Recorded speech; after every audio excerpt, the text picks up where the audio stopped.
My experience with PlayStation Portal. Classic League. PlayStation League.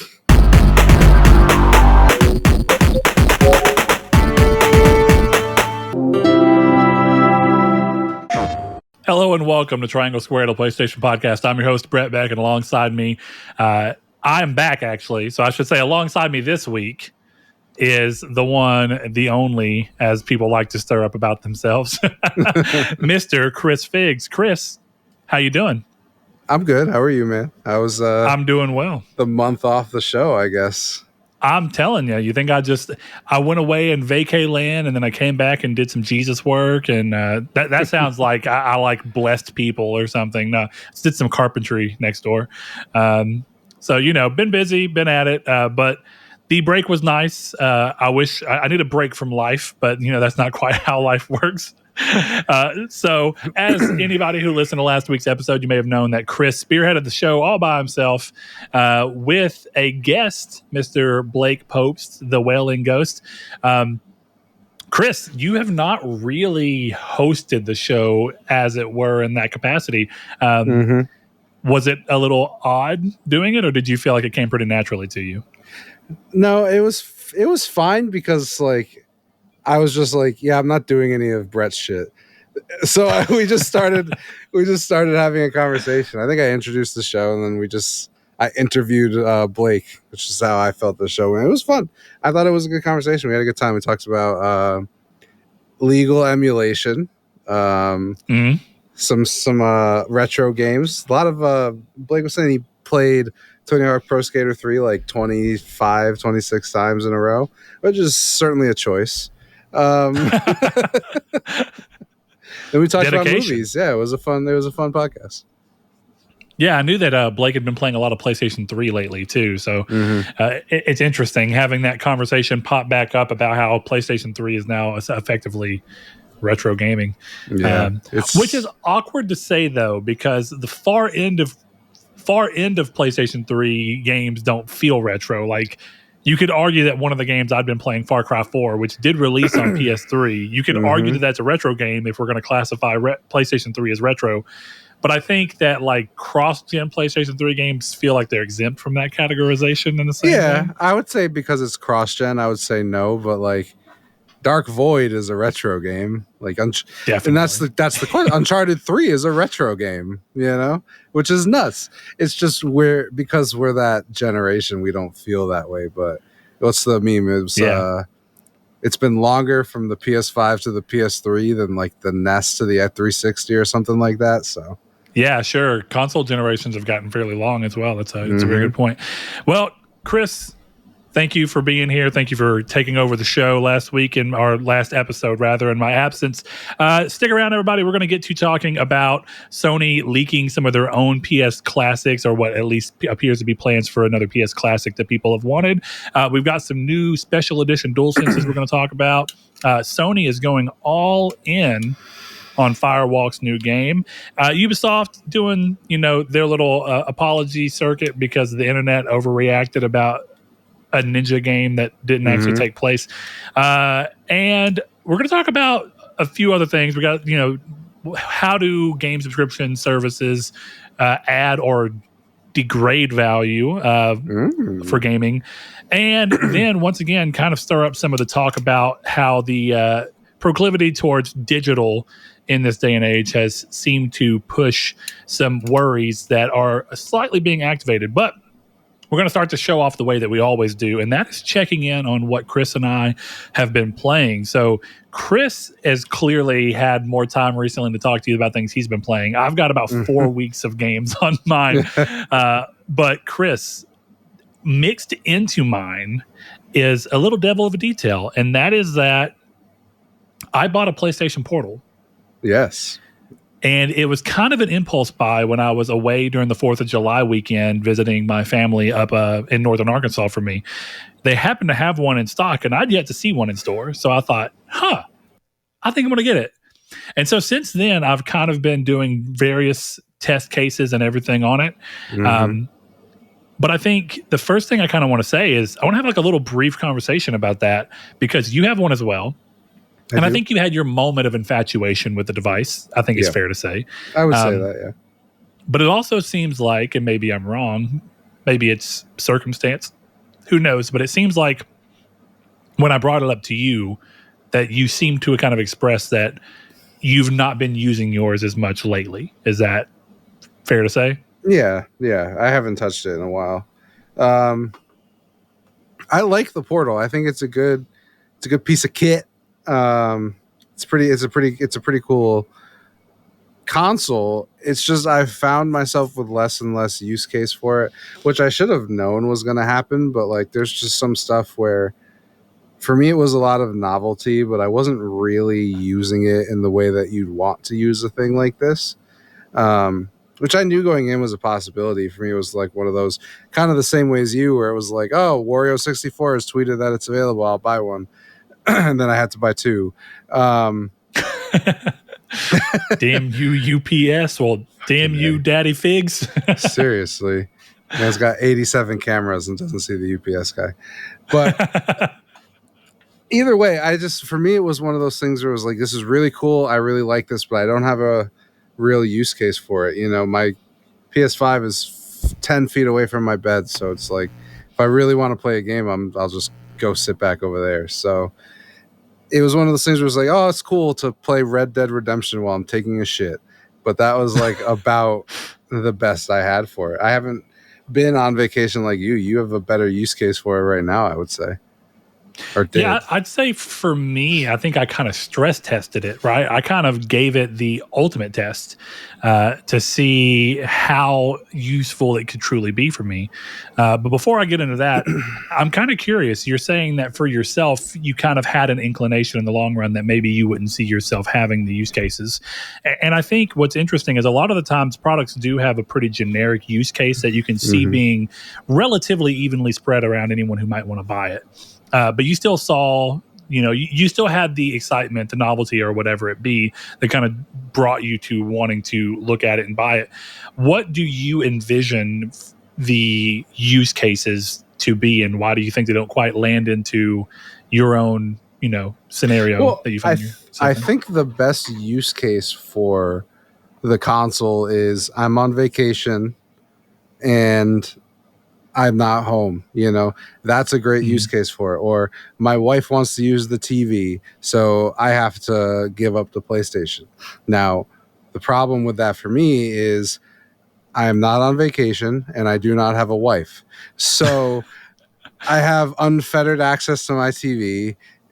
And if I wanted, if I was going on vacation, like right now, I'd probably take my PS5 because that's just the way I vacation. So it's one of those things where it's like the use case is there. It's a cool thing. When I am deciding, you know what, I'm just going to lay up in bed or I'm going to watch a movie, that's when it's useful. But I don't watch movies very often. So it's one of those like, Yeah, for sure. Well, and I think the other thing to consider is like, where are you using this? Like, where is your PlayStation 5? And like, yours is in an area where you have a computer monitor that doubles as a second screen for you, and you have a TV. So if you want to see something on two screens at a time, you still don't necessarily need the Portal to do that. Well, to dig into my time with it, I initially bought it, and I'd had a lot of concerns because my PlayStation was not hardwired. So when I got home, I did try it just as my internet was. I thought, we're just going to see what happens here.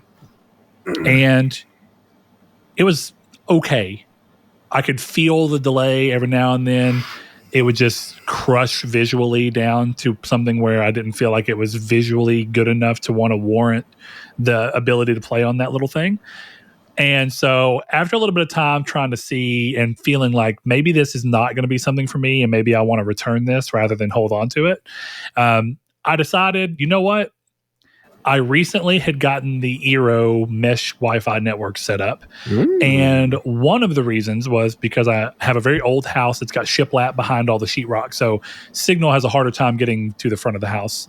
And my TV in the front of the house had to use a jumper, like an old school before I got the mesh network, to where it was like an extender, but it had its own IP address. So because of Netflix's change, I could not watch my own Netflix account in my bedroom because it's technically under a different IP address.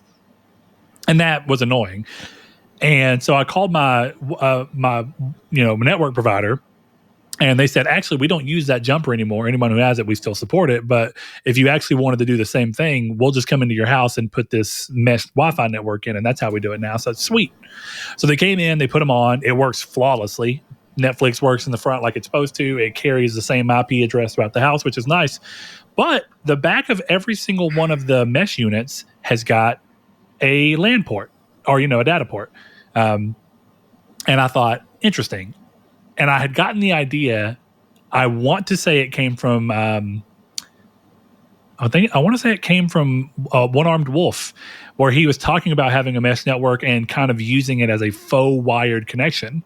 And so I moved one of the Eero units into my room where the TV's at for my PlayStation, plugged it in, and just ran temporarily a little patch cable up to hardwire my PlayStation, and immediately I went from thinking that this thing was something I would return to this is usable, and I'm wanting to push how usable it is. And so I did that right before vacation, day before, and I had a little 5-minute segment. I was like, this is interesting. I want to see what happens. So I kind of prepared myself, right? I downloaded this. I kind of looked through games. I thought, I got the plat for Far Cry 4 the night before I went to vacation. So I was like, great. Because I didn't want to play Far Cry 4 on it. I was worried it may not do well enough. So I was looking and I thought, I got to have something new to play anyway. What do I want to play? What seems like it might be the best kind of middle ground scenario where it's something to push its usability, but also has enough wiggle room. And I thought, okay, Metroidvania might not be so bad. So I downloaded that Tales of Kinzaru Zao game that came out. That's like the kind of... I might be wrong on this, but I think it's kind of like an African, spiritualism kind of game where it's pulling all of that kind of lore together and making its own world out of that.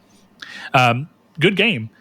And I was really surprised. While I was in Florida, I beat about 2/3 of that game exclusively on the portal. And I was surprised because one of the things that got me is I should have realized how platforming focused it was going to be and how focused that platforming was going to be more precise. And I was really surprised that while there was a very, very little sense of delay while I was there, the image quality looked fantastic. It sounded great. Didn't have any connection issues. And this is while I was in Florida on I had no clue what that internet connection was. It was just at an Airbnb. Oh, wow.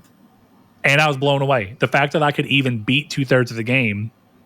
And it's not like I hit the 2/3 point and was like, oh, it's not working well enough.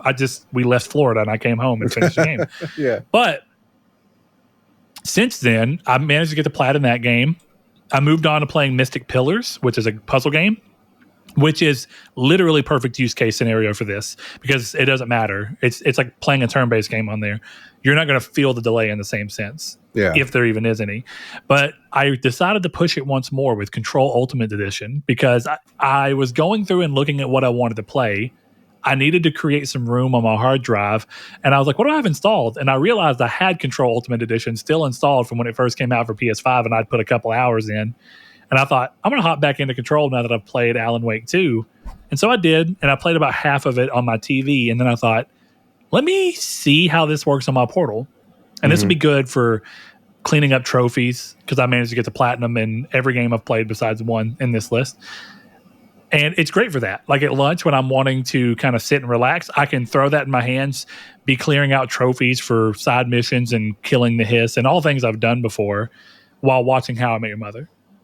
It's kind of a great use scenario. But I think the craziest thing to say is, if you are at home and you have a wired connection, I genuinely think this is a near flawless way to play this. To play games. And I was genuinely surprised by that. And I think if you're willing to feel just a little bit of latency that you can definitely learn to compensate for, this works perfectly fine for continuing to play a game that you were invested in while you're on the go if you've got to go somewhere for vacation and you don't want to have to lug your PlayStation. So I am vastly impressed with this device, and it genuinely surprised me that I think it's as good as it actually is. Wow. I like to hear that. Good. Hell yeah, dude. Yeah. It's a great machine. I'm glad you like it. I hope they do this again, but with hard drive space in it. Yeah, there's 6 gigs of, if you actually look at what the device is, the flash storage on board 6 gigs. So even if you found a way to break it, you don't have a lot of room. You can maybe fit like 3 PSP games. Yeah. Or every NES game. Yeah, true. Depends on what you want it to be. Exactly. But yeah, Chris, so that's been cool. And, we can talk a little bit more. Like Tales of Kanzaru, I actually think it's a great game. So let me focus in on that. Then I want to bounce over to you for a second. Yeah. Tales of Kanzaru is interesting because I saw that you were talking about having interest in maybe trying it out. And I don't know, Chris, you have such a weird, I don't want to say an aversion, but you seem to hit your point of not wanting to struggle with platform heavy games pretty quickly. Yeah. Yep, I do. I don't think you're going to like this. And I don't think you're going to like the new Prince of Persia either, which is unfortunate because that game's amazing. Yeah, I fell off that. Tales of Kanzaru, I think the most interesting thing is it's a totally fine, good game. I enjoyed every bit of it. But this is one of those things that we talk about time and place in gaming. The fact that visually it's similar enough to Prince of Persia, stylistically, even the way that it uses this kind of futuristic neon look for some of the logos and stuff, all of it screams Prince of Persia, but not nearly as good. And what that means is that contextually speaking, this game is probably like a 7. It's a solid game. It runs well, tells a really, honestly, a pretty good story. And it does have solid action gameplay, but it hits a pretty quick loop of where like, okay, I understand what this is. Whereas Prince of Persia is basically a fighting game inside of a Metroidvania, the way they do combos and everything. And so I think that contextually, Tales of Kanzaru is a perfectly fine game and probably a much safer bet than something like Immortals of Avium for EA Originals. But ultimately, I'm not surprised that this game kind of blinked in and blinked out because we've already had this game this year, but better. Yeah. That was kind of the impression I got where I wanted to try it, and it's one of those things like I'll have it in my library for the rest of my life. So maybe one day I will play it. But it was very funny. I was kind of laughing because you were talking about it in the Discord with everybody, and I was like, I don't really like platformers. And I was typing that while downloading Crash 5 or 4. So I haven't played very much of that. I like, for some reason, I don't know what it is about Crash, but I like Crash. But like, I was immediately turned off on Prince of Persia by the like jump on the walls and then press this button to freeze time and then jump that way and then reverse time so you get the. I was like, I don't want to do that. And it was so early that I was like, no, it's going to get harder than this. I'm good. Yeah. I hate to break it to you. I love Crash. Crash 4 is a fantastic game. That game gets difficult. Oh yeah, no, I know. I've played I've played it. I feel like maybe 3/4 of the way through on PS4. I'd have to check my trophies. So now it's like one of those where I look back to do it, and it's one kind of like Elden Ring and kind of like Sekiro, where I'm like, this would be sick to finish because I know how hard it is, but it's the kind of hard that will piss me off more than like make me want to accomplish it. You know what I mean? Dude, I would honestly say that for some people, beating that game alone is enough of an accomplishment because it does get quite difficult towards the end. Getting the platinum in that game. Here's the thing. I have the platinum in the Insane trilogy, which is not easy. You have to get like at least the middle tier of speed run on every level in every game, right? And don't get me wrong, I beat some chair arms up. I've matured since then, but I beat some chair arms up in my pursuit of getting those platinums because they're quite frustrating in a few key areas. Definitely the first Crash Bandicoot. I don't even know how to approach getting 4s. I did a lot of the extra levels, and knowing what you have to do to get that platinum, it is brutal. So, Chris, I'll tell you, if you get it, my hat will be forever off to you. Yeah. Pretty easy. I don't ever wear hats, but you know. Is this a bet? A show bet? I don't know if I want to call this a show bet. If you get it, no, I'll I'm have saying, mad respect for you. Will you put stakes on it to force me into playing Crash 4 for the next 100 hours of my life? What are stakes that you find fair? Stakes. Here's the thing. Okay. Yes, Chris. I will take you for a stake if you get the platinum. Cool. We'll do it virtually. Well, I'll voice call you and then put you right here, and then we can eat. And then I'll be like, okay, can you scan his card? Okay, but here's the thing, Chris. We're going to do reverse stakes. So if you, this is the problem with a bet like this, though, right? If you get it, you get that. But that's not really a bet. That's more of a reward. We'll put a lifetime bet on this. A bet requires a flip side, right? And the flip side would be that if you don't get it, then I get a stake.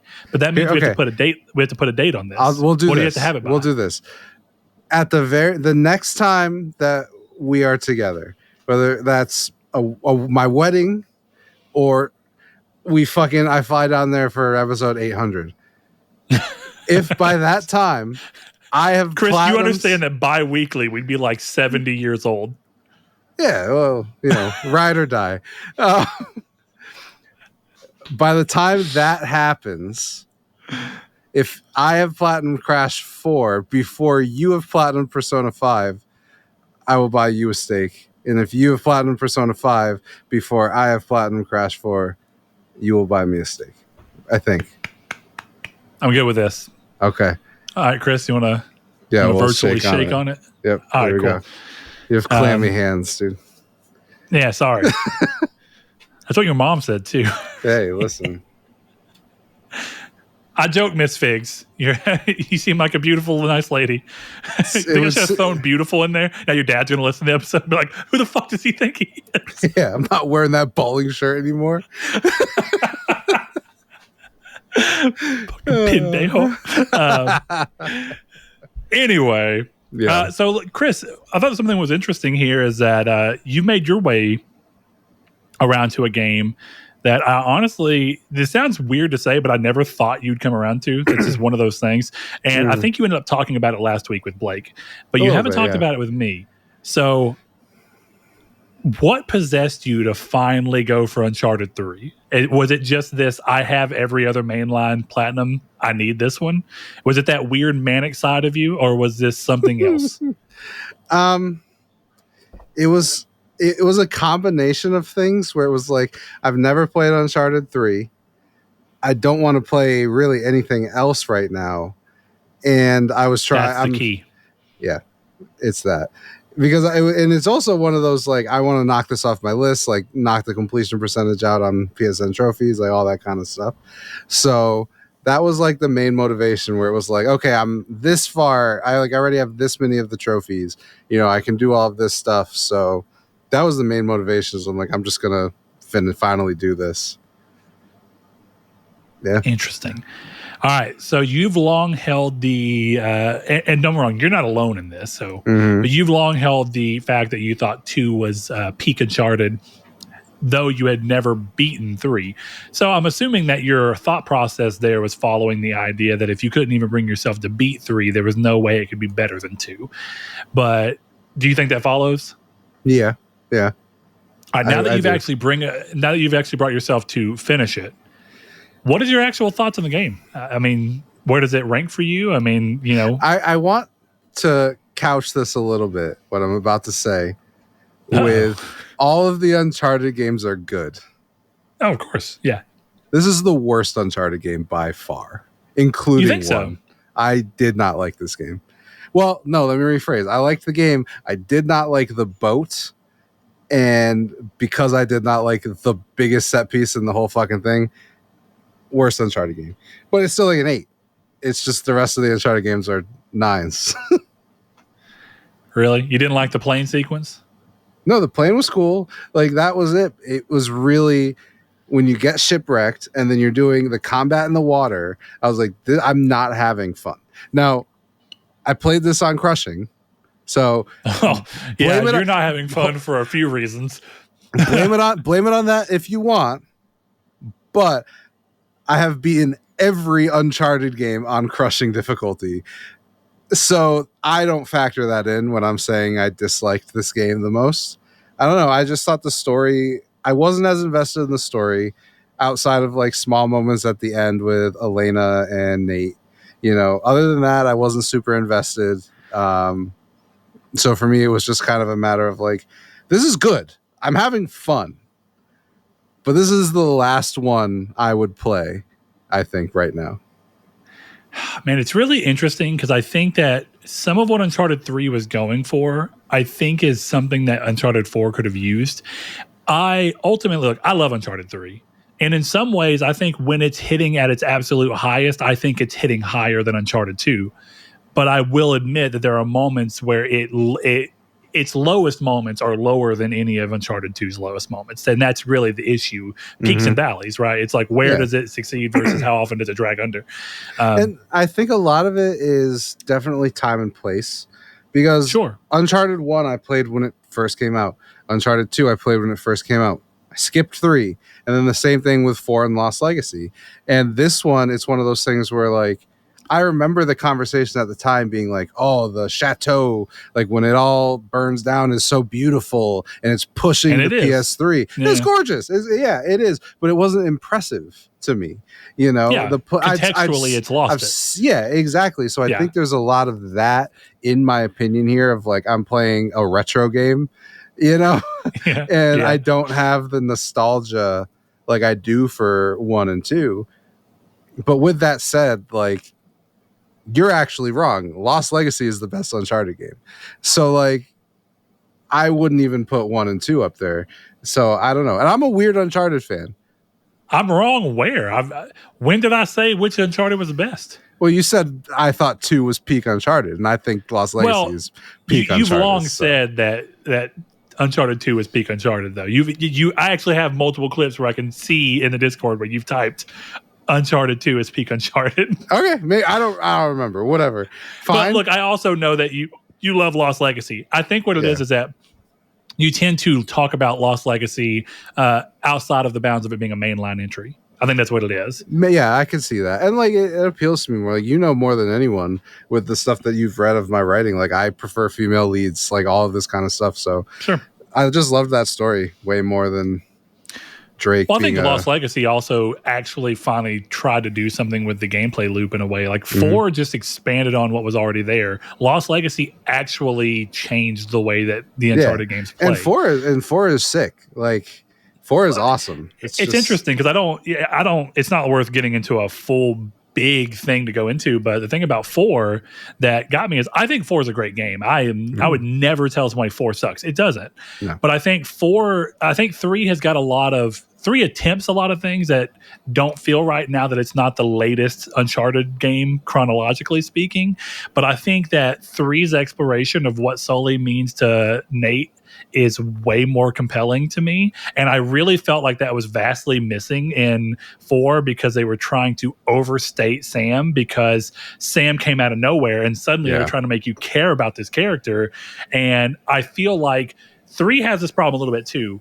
Some of my favorite moments of 3 are when Elena and Nate, you really kind of get to see what their relationship is like and how this addiction to this lifestyle has really made them struggle and caused him to leave and get rid of the thing he loved. And I think that there's that touching moment.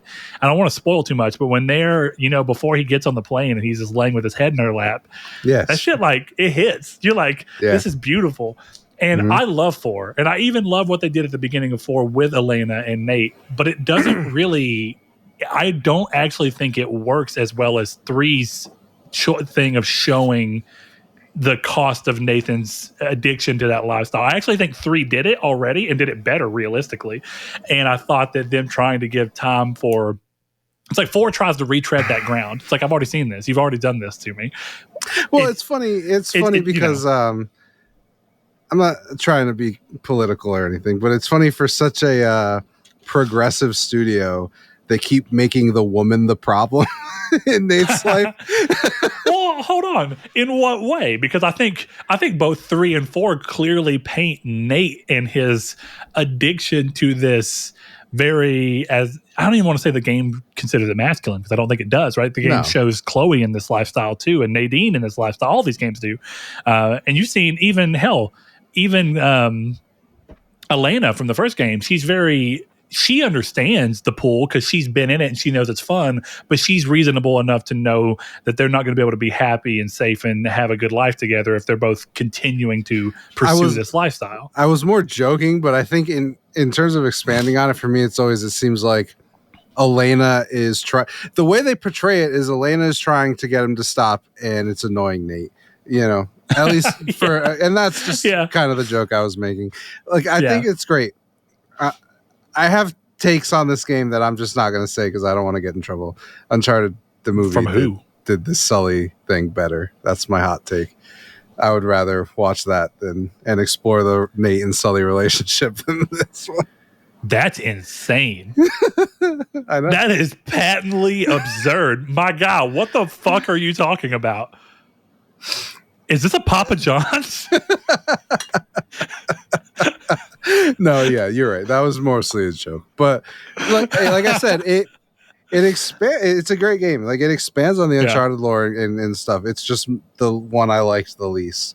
And I think it's time and place is a lot of the thing about it.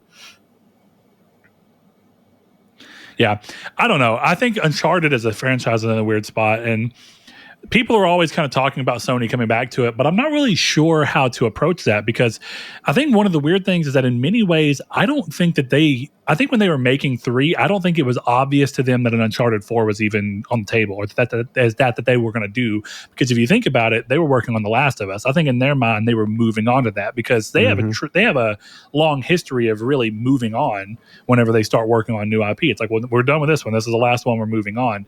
And Uncharted 4 ended up happening, but you can kind of feel that in a lot of ways, 3, and I'm not saying 3 is the best way to do it, but 3 at least seems like a game that is trying to wrap up a bunch of ideas. It's trying to explore Nate and Sully, because this is going to be the last time we get to do that. It's trying to explore how this lifestyle messes with Nate's relationship with Elena and the cost of all that. And then 4 comes, and it's weird because in 4, you don't get a lot of touching moments with Sully at all. Sully's there because he's kind of a staple of Uncharted, but it's almost like they don't quite know what to do with him, because they've already had this big touching moment with him, and they can't afford to give you too much time with him, because they got to make sure that you try and feel something towards Sam. And I think 4 ultimately fails at making me give a shit about Sam.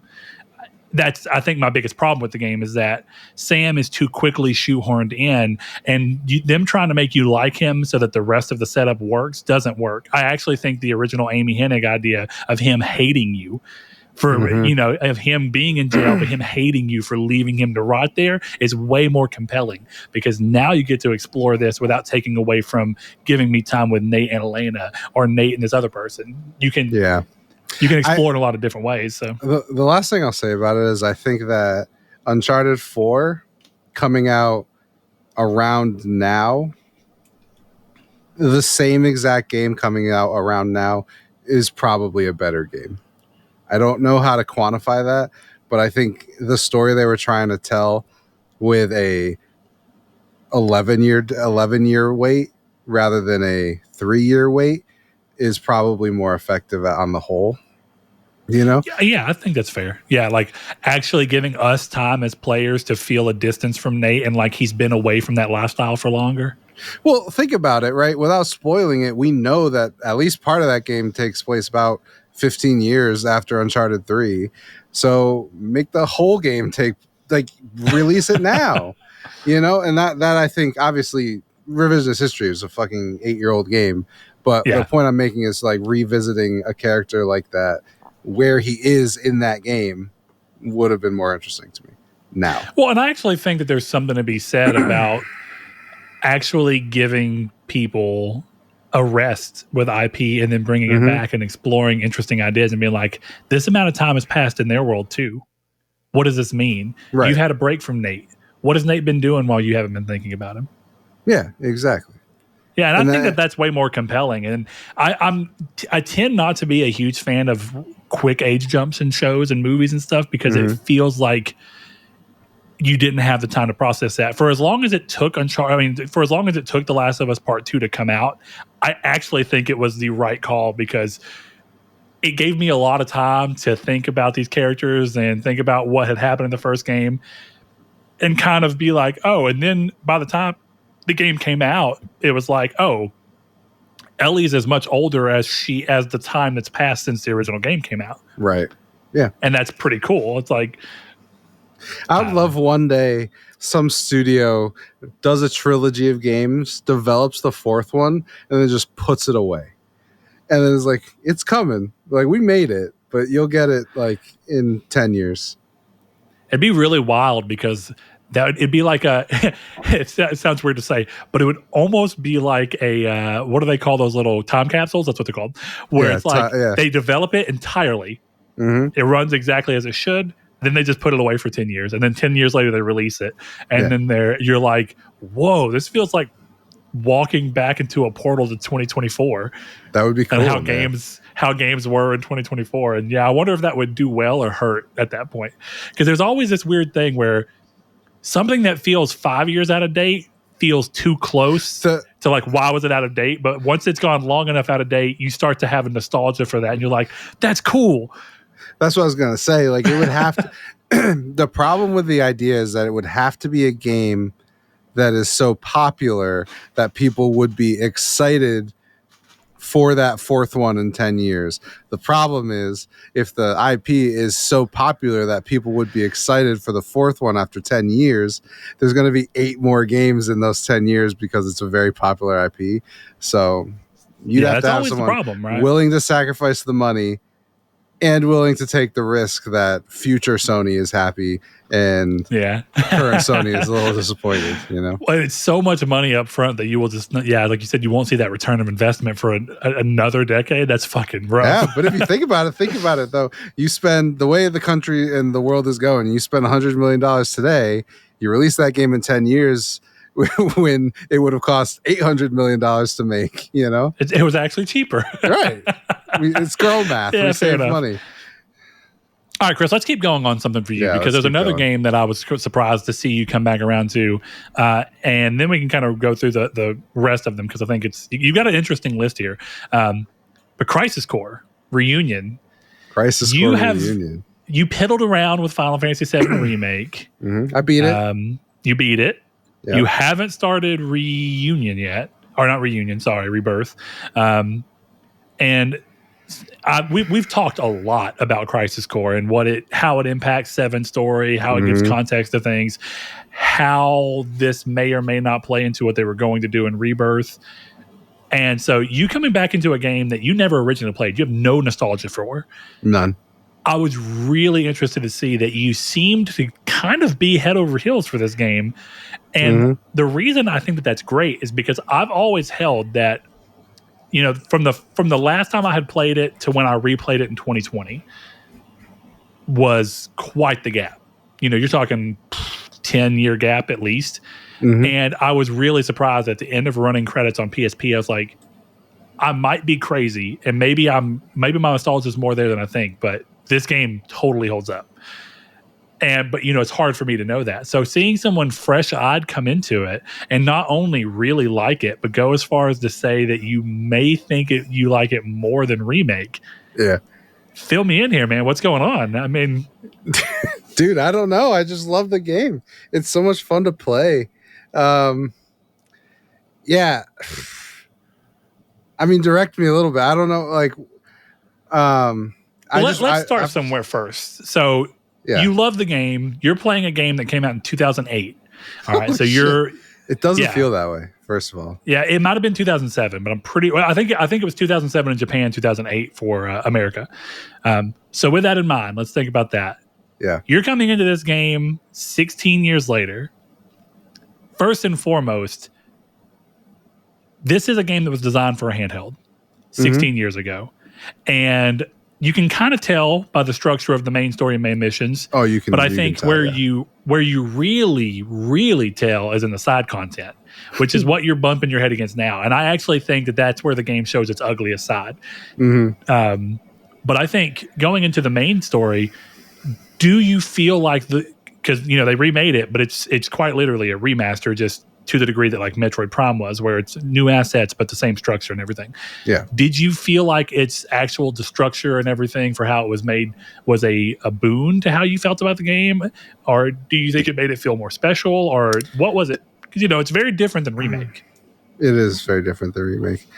I think I just felt I really liked the combat first, right? So I was having a lot of fun just playing it.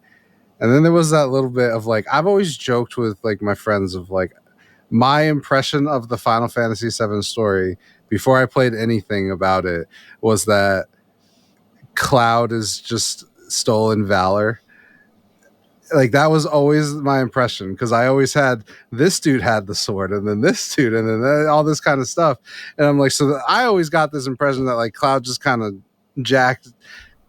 I don't even know what I can say without spoiling it, but my impression of Cloud, especially after playing some of 7, was that he just jacked all of Zach's swag, and then it turns out that he 1000% just jacked all of Zach's swag. Not really. It's more nuanced than that, but like it's way more nuanced than that. But it's weird because it's like you're not right and you're not wrong simultaneously. I mean, it's one of those things that puts some things, like I said to you, there are some things of what I've been thinking about Final Fantasy VII Rebirth and Beyond for years. And I think when I finished the game, I messaged you and I'm like, I think I'm like 100% right. And I think the more I've talked to people, the more like it's clear that I was right about maybe some things. But there are some parts of this that make Cloud look a little weird to me. Like I look at Cloud kind of crazy. Like I wouldn't bring that dude around my girl. You know what I mean? Like, well, I think it's interesting because now that you have now that you have what I think is the foundations needed to play Rebirth and get the maximum out of it. Yeah. I'll be really curious to see, because I think that, of course, part of this was just keeping Final Fantasy VII kind of in the zeitgeist again, and I think that's why they planned this. There was a group of people who have been asking for Crisis Core to somehow be made available again, and so they clearly gave into that. But I also think it was what they're doing with Rebirth, heavily involving Zack, mattered. Mm-hmm. It matters to the part of Cloud and how Cloud ends up in the position that he's in and why he acts and does the things he does. And I think it's a great bridgestone so people who never originally played Crisis Core can play it and then understand how it impacts Aerith, Cloud, Zack, and all these characters. And it gives a lot of cool context, I think, to the entire series. It does. It was really cool, like seeing some characters, like obviously there's a whole quest line around, like, is it a spoiler to say the character? You know, like you meet Yuffie. I don't know. Bleep that if you want. Like, like she's in the game, and I thought that was really cool. And then like some stuff that I don't even know if is in Rebirth, but there's you can open up something and you find someone being loud. I'm trying to, you know what I'm talking about, right? Yeah. Like that, I thought was really cool because I was like, I had enough context of original 7 that I had gotten. I know who that character, like what that's about, and it was cool, like seeing all these things put into context. It was cool, but it makes it's again, it's one of those things that makes me think part of my theory is right, because some stuff it seems like it happens twice in the timeline. You know what I mean? There's a very specific thing that happens at the start of Rebirth that also happens in this. And I was like, so does this happen? I was very confused by that, you know? And I was like, well, I don't really understand. So some parts of the story, it was cool seeing these characters. Other parts felt like they're just referencing as much as they can back to 7. Which is okay because it was cool. It was fun stuff to see. Well, what's really interesting about Crisis Core is that 7 as an original game, the subplot, what Crisis Core's real story is, like the main plot elements that are important are already in 7. The thing is that 7 tells you this, and it's got a ton of room. It's very vague. All you know is that certain events happen, and you start to kind of piece together what's actually happening with all these characters and why it's happening this way. The interesting thing about Crisis Core is Crisis Core kind of goes, all these vague ideas, we're going to pull them together into a tight story that really does expand on this world. And so in many ways, it is a prequel, and it does. There are some people that argue that it kind of retcons a few things. I don't really think it retcons so much as it just, because of how much room 7 left, they were able to flesh it out in a way where if you look at it from the game, nothing in Crisis Core is actually fighting 7, but it's not exactly what 7 was saying. Yeah. If that makes more sense. So it works. And I think once you start to play Rebirth and continue playing and you start to kind of piece it together, it's going to be interesting for you to have that moment, because I keep forgetting you've never played the original 7 all the way through. So you never even got the revelation in the original 7. Yeah. And that's the thing. It's like, do I go finish that? Like, I'm not far in that game. You know, I'm definitely past. I think I would probably have to guess I'm past Rebirth in the original. And what's 7. interesting about Rebirth is that if you were paying enough attention and had thought of the context that Crisis Core provides, there's a few specific dialogue lines very early in 7, in Rebirth that specifically hint to what's happening. Yeah. And this is not different from the original 7, just so you're aware. This is not new to Rebirth. Oh, really? Yeah. Damn. This is where Crisis Core fits into the original 7 events. Yeah, see, now I'm excited to go into Rebirth. That's definitely on my list. Probably after Crisis Core, I'll probably finally do it. But yeah, dude, I really have fallen in love with this game. I think you should definitely go back to it. Dude, it's been, I own it physically. I've been waiting. Oh, really? I've just been waiting, because the thing is, since I replayed it in 2020, I was just wanting to give myself a little bit more time from it. And it's coming. Seeing you play it and loving it. And then I played about 20 minutes of the start the other day on a Steam Deck at a pawn shop where my buddy works, because he was using me to essentially lay away the Steam Deck, because he can't as an employee. So he was he was putting it under my name so he could buy it. And so I was testing out the Steam Deck, making sure it worked all right. And while he was doing all that, I was like, oh shit, Crisis Core's on here. And it is crazy how good Reunion looks. Like, it looks it's gorgeous. Incredible. And the thing is like, dude, even the original Crisis Core looks gorgeous for a PSP game. But Reunion's just even better. So it's pretty cool to see. Yeah. So yeah, I got hyped playing that 20 minutes. Like, dude, I kind of want to play this. Like, right now, it's really good. Dude, it's awesome. Even like what you were talking about with the side quests. Like, it's a daunting number of side quests, but they're not bad. You know, well, no, they're not good. They're just content. That's the thing. It's like, they are. For lack of a better word, it's just, hey, if you're playing on PSP and you want some extra bullshit to do while you're on the bus for 3 minutes. Well, that's what I was going to say. Like, I know exactly why it's there. It's because I'm playing a handheld game, and they were like, okay, you have this, like, realistically, like, 5-hour story. And then here's the rest of your 40-hour playthrough is, oh, there's a escaped Shinra man, and, all this kind of stuff. So, yeah, you got me curious. I want to say Crisis Core is around 18 hours for the main story. I think if you just went mission to mission to mission, you didn't do like the fan clubs and all of this, you didn't do any exploring, you'd be able to beat that game. Maybe 5 is aggressive, but 8 hours probably max.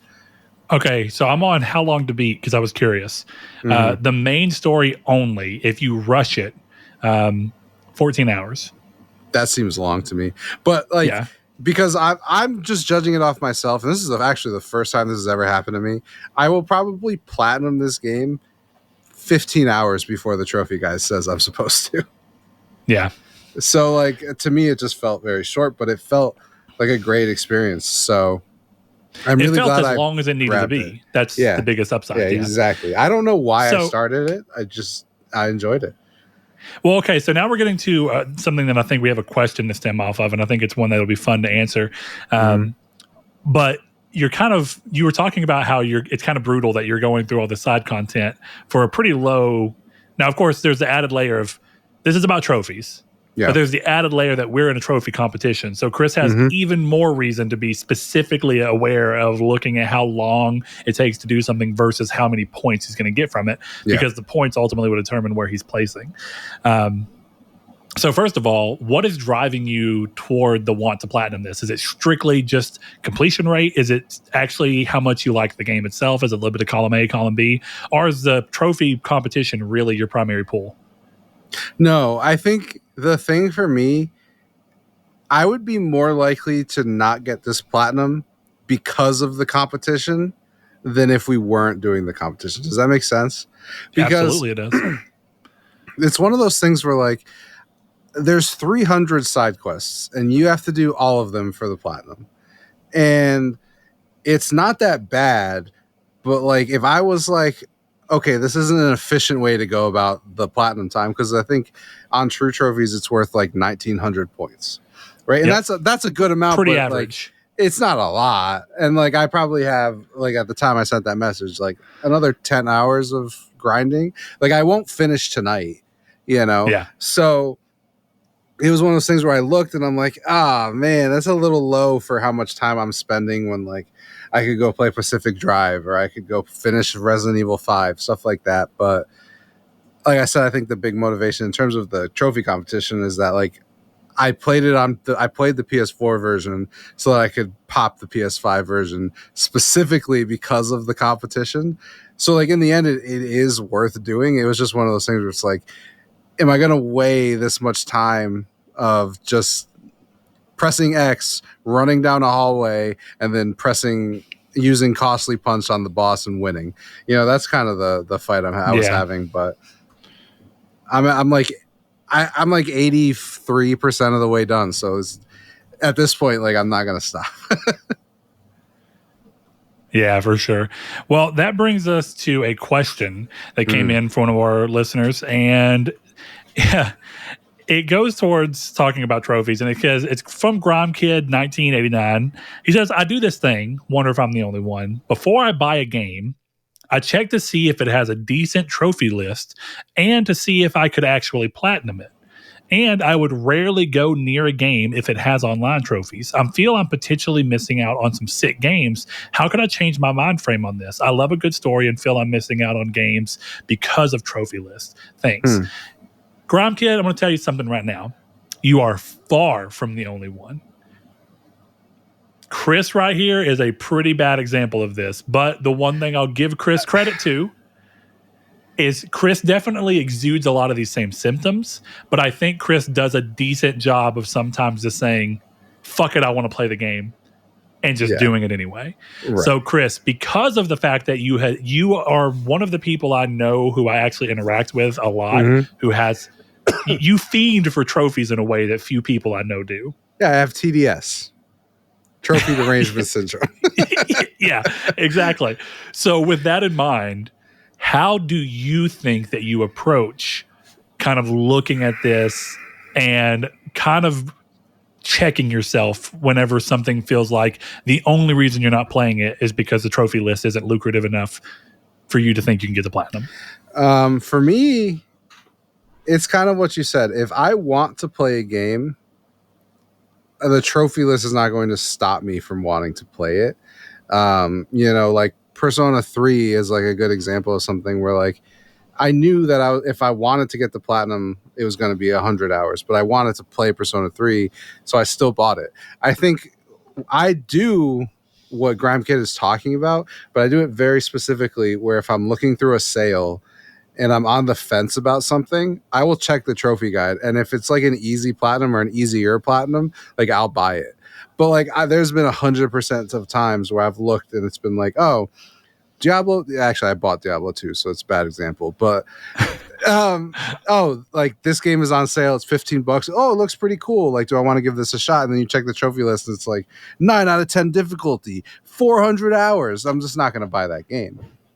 Yeah. But it's because it's not something I'm excited for. It's something I'm looking and I'm like, I'd like to give this a chance. Oh, this platinum's ridiculous and no shot. But I'll also probably throw it on my wish list, and if it gets to an even lower price, then I'll probably pick it up then. You know, so yeah. I think in terms of like how do you break the mindset, it just if you want to play something, then just fucking play it.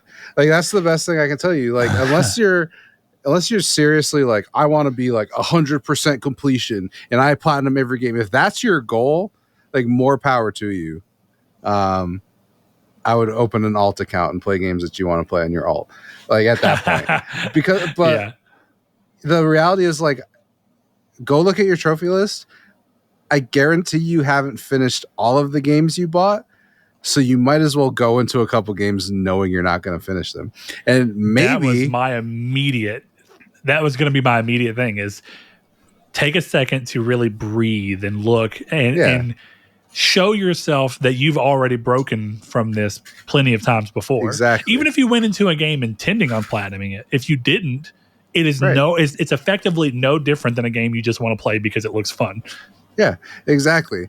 It's one of those things where it's like, okay, who knows? Maybe it's something like I didn't go into Crisis Core necessarily expecting to platinum it. Yes. But I really liked Crisis Core. And now I'm like, I'm going to get the platinum in Crisis Core. That happened. That happened with me with Elden Ring to the point where I've talked about it 2 weeks in a row or 2 shows in a row. I had to play the entire game again to get the platinum. And I was willing to do that because I liked the game so much. So I would just look at your list and go, if you have 100% completion, be more vigilant about what you play. Check every trophy list, buy nothing new, and wait until the trophy guide and make sure you can platinum it. But unless you can look me in the face and go, I do not have 100% of the platinums, then who fucking cares? Because you're not going to get 100% of your platinums. Yeah.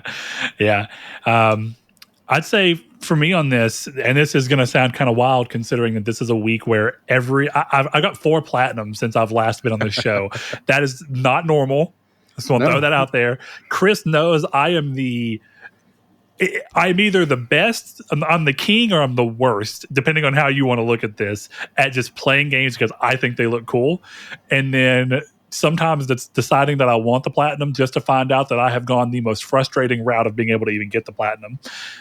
And look, that's fine. I'm not complaining about the game at that point. I'm just kind of going, this is what it is. I did this to myself. If I really want the platinum, I'll grind through this less than ideal way to go through it. But Chris's point about what he's talking about with Crisis Core is genuinely how I approach most games. I think most of the time I look at a game and I'm like, does this look fun? And if it looks fun to the degree that I'm excited about it, I'm playing it. I don't care.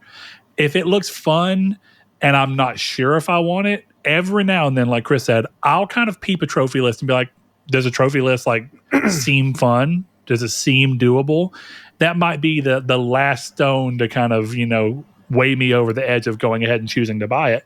But just check yourself. One of the things that people think is in any given thing, there is no magic fix. Mm-hmm. There's not one thing I can tell you right now which is going to make you go, duh, here we go. I just want to play this game. Look, I'm going to play it. Chris's assertion is right. If you want to play something, just play it. I don't think Chris or I are saying it's going to be easy, but you get better at things by practicing them. So if you want to be able to look at a game and stop worrying about its trophy list and just play things that you like, you have to practice doing that, which means you have to make a conscious decision and go, the trophy guide kind of looks like something I'd have a difficult time platinuming or that I wouldn't enjoy, but I think the game looks fun anyway. Yeah. I'm going to buy it. I'm going to play it so that I can prove myself I can do it. And then as you continue to, to do that, you'll eventually get to a point where you just start looking at games and going, that looks fun. I'm going to buy it. And you can do like I do. Don't even look at the trophy guide until you determine that you like the game. Don't do that. I'm not saying that Chris is going to be like, please don't. But I the only reason I even know what it takes to do Crisis Core Platinum is because Josh Ayers told me that you have to do everything. And the only reason I know how bad that is because back when the PSP came out and this game first came out, I was so obsessed with it. I did all the side content with no trophies. They didn't even exist on PSP. Mm-hmm. And the worst part about it is I kind of want to go for Platinum in that game, but I don't want to do all 300 missions again because they're not worth it. They're just not. And I've already done it once for no real reason. So now I just want to play the game again. And that's what's been great about playing older games from PSP and stuff. It's been great playing them on actual PS5 where you can get trophies, but sometimes it's just fun to put a PSP game on my Vita and play it because guess what? The game was fun. Before Retribution hit, I replayed Killzone Liberation, Retribution, and Crisis Core on PSP. Or technically on my Vita, but back in 2020. And I strictly did it because I wanted to have fun. And it was great. Yeah. Look, I think the best way to go about it is just I would tell you just not to buy anything you want. After we've talked about it on the show, half the arc of my show here was how much I liked Apex Legends, and there was no platinum in Apex Legends, and I'd gotten all the trophies 1,000 hours before I stopped playing it. And that's one of those things. Like Marvel Rivals is going to come out, I would think, in October, because that's when so scoop here, if you're curious about Marvel Rivals, Snap leaked that they're doing a crossover with Marvel Rivals in October, so it's probably coming out in October. But for me, it's like I know that at the very minimum, I'm going to have to try very hard to get the platinum in Marvel Rivals. So I'm not going into it like I'm going to get the platinum. I'm going into it and I hope this game is good and I like these characters and I hope to have some fun. And then, oh no, I love it, and 1,000 hours later, I have the platinum. So I would just say to do that. If you want to play a multiplayer game, play the multiplayer game. But it sounds to me like you don't like multiplayer games because you avoid them for trophies, so you don't play them. So, that I wouldn't worry too much about that. But he says he loves stories, a good story. You'll have to take the realization that sometimes games with really good stories, or stories that are worth playing, sometimes have tacked on multiplayer modes. Mm-hmm. I think the multiplayer in Far Cry 4 is pretty meh, but I like Far Cry 4, and I went and got the platinum anyway because I like the game and I wanted to revisit it, and I had, it was fun. I'm glad I did it. And it just means that if I wanted the platinum enough that I suffered through the part of it that I didn't like. I did the same thing with Far Cry 5. Mm-hmm. And that's the thing. Like, I don't own a copy of the game Syndicate on PS3, even though I love that game, because the online servers are dead and you can't get the platinum. So, like, I still do make those decisions, but don't hold yourself back, my son. That's exactly right. All right, Chris. You got a couple more games we're going to have you run through. Resident Evil 5, Darkest Dungeon 2, and Prototype. So you got a little bit of you got 2 PS3 games, and then a brand new, fresh off the lot, brand new game. So let's kind of go back. Looking through your Prototype and Resident Evil 5. Now, I know you're playing Resident Evil 5 on PlayStation 5, yeah? I am, yeah. Okay, so you're playing the remaster, essentially. Yeah, the gold edition. I think it's just a port, actually. It's just a port, yeah. I don't have a ton to say about Resident Evil 5, but it's a fantastic game. It's better than I thought it was. And then I went into it this time knowing like it's not Resident Evil 4, it's an action game. And I had a great time. And I did play the entire game co-op with Sean. So from start to finish, we played it together, and it was a fantastic experience. And now I'm souring a little bit on it because I'm trying to grind stuff out on my own. And here's a growing moment. Grime Kid, listen to me right now. I'm probably not going to platinum this fucking game because the grind is fucking outrageous and I just don't want to do it. I just don't want to. Like, you have to buy and upgrade every weapon, which buying every weapon is whatever, except for the fact that I played this whole game through with a co-op partner, and he would take machine guns and magnums and any launchers. So I would take pistols and shotguns, and I think and snipers. So by the time we were done, I had all the pistols, shotguns, and snipers, but I had none of the other guns. So it's like now I have to grind all the money on top of having to upgrade every weapon. I have to grind money to buy every weapon. I'm like, I just don't want to do this.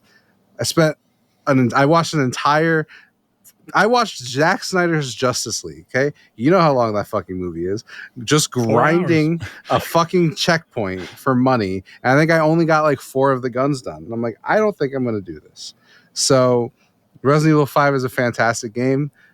I think I'll probably play the DLC with Sean, and I think my time with Resident Evil 5 is over. Yeah.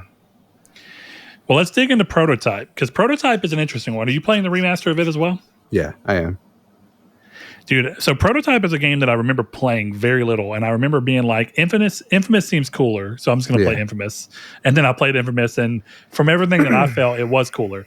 But I want to preface this with the fact that I was 15 when this game came out, something like that, maybe even 14, and I was far more up PlayStation's ass because, and look, I understand why, right? It's like, it's famine mentality in the sense where you kind of get in this thing where it's kind of like, because I only had so much money and I grew up poor, you kind of get this thing where it's, set up to where, since I can only afford one and I only have one, without really thinking about it, you end up putting the thing that you have on a pedestal to a degree. Now, I still could have gotten either. And we had an Xbox that red ringed, and I could have gotten another one. But PlayStation had more legacy franchises I cared about. It had more things that I thought looked interesting, like Resistance. And I already liked PlayStation. So it was kind of easy for me to jump into getting a PS3 and being like, this is cool. But you do, definitely as a teenager, where you're still trying to find yourself, you apply your identity to very interesting things like what console you like. Like, I still do that because I still have a lot of like my PlayStation card, my wallet's PlayStation, but I don't care as much. Like, I have every console, I play whatever I feel like I want to play. And at the time, I remember thinking like, oh, so what I'm getting at is that there might have been an inkling that I thought Infamous was better because it was an exclusive. That might have been all it was. But I've never gone through and actually played through Prototype 1 or 2 all the way through. So coming back to it and playing it, how's it holding up as a 2008, 2009 game? 2009. Yeah. I don't know what to say about Prototype because I knew what it was going into it. And it's not very good, but it's very fun. Okay. Yeah. It's the Deadpool and Wolverine of video games. Hot button topic. Woo! Marvel movies. Robert Downey Jr. That's kind of how I feel about it. Like, I'm having a lot of fun, but it's not good. Like, I wouldn't recommend it, and I regret what I paid for it. But I've enjoyed the time I've played. Does that make sense? Like, there's not a lot of games like that. Yeah. Well, I think what you're kind of highlighting is something that's been happening for a while.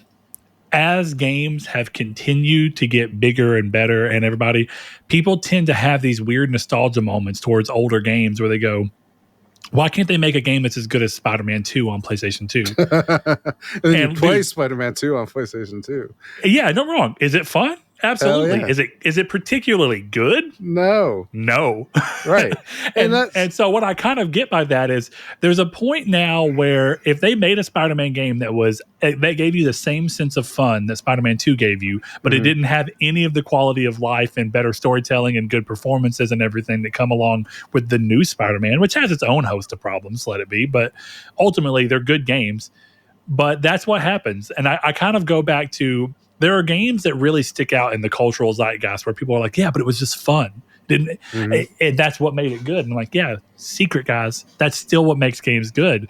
We just give the most fucking crazy eye of, and don't get me wrong, we're all guilty of it.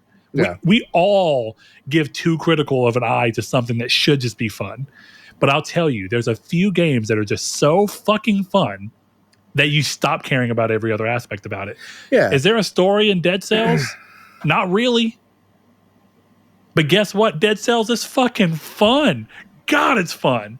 Well, but that's when we get into the fact that, like, the mechanics and shit in Prototype are bad.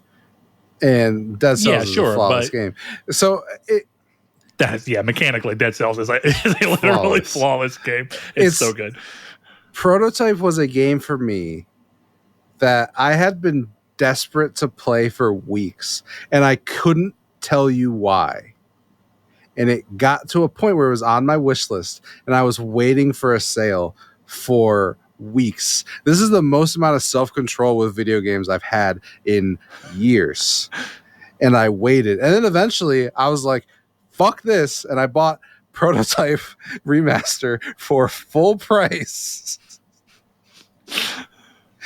Paid sticker for Prototype Remaster in 2024. And it was one of those things where I'm like, the time I had was really fun, but like, don't buy Prototype Remaster for $40. Actually, $30. Don't do it, but play it if you can get it for cheap, because there's no other game that I can Superman jump across a city, stab a bunch of dudes in the head, throw a tank at a bunch of other dudes, and then consume someone and take on their skin. Yeah. That is fun. Yeah. But it sucks to play at the same time. It's weird because, it's been so long since I've played the first Darkness game. Yeah. but this feels like what my experience would be with The Darkness if I finally went back to play it. I feel like I'd play it and I'd be like, God, this game's kind of ass, and it's aged so poorly. But then I would have to shoot a light out and then send my little guy flying over to hurt you with Shadow Zone. I'd be like, this is fucking cool. And you'd let it go and be like, well, that was fun. And that's the thing. I think if you like a game, you can let a lot of stupid shit go.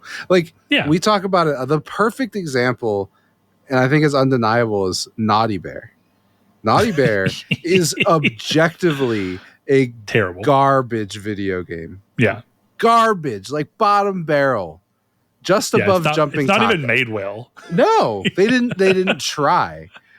But it is so much fun to choke out teddy bears with a baseball bat. It's great.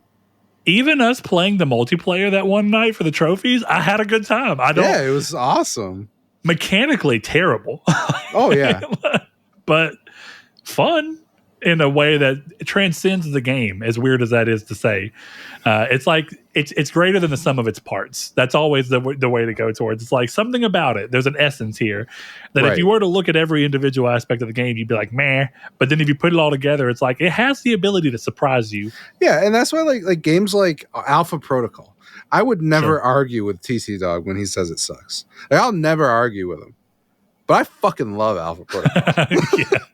I fucking love that game. That game fucks. But yeah, it sucks. It's bad. It's badly made.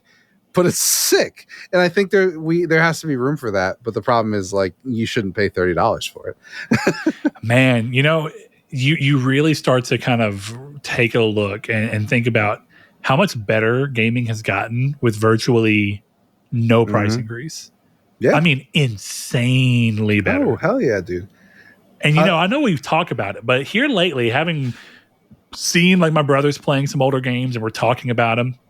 So we've been having a lot more conversations about older games, and friend group we play cards games with and stuff. We're talking about old games from like GameCube and whatnot, and some older. And it is really crazy to think. And I'm bad about it too, because I've said on plenty of games where I'm like, I just don't understand why it's priced this way. But if I were to look at any game that I've complained about the price on and go back 20 years and look at another game, the value prospect of what's here now for virtually the exact same price, accounting for inflation, probably honestly even cheaper accounting for inflation than what we were paying for them in 2006. Yes. It is insane how much better value it is. Well, yeah, I mean, not even only just from a length standpoint, but like how well the game works, how much more bug free they are. Like, it's kind of crazy. Well, like, think about any bad game. Like, there's obviously degrees to that, right? But take Skull and Bones and put Skull and Bones on the PS3, and that game is a phenomenon. Yeah. Right? Even something like Banishers, which I know you loved, and I know there's huge fans in our audience. I thought it was pretty good, right? Yeah.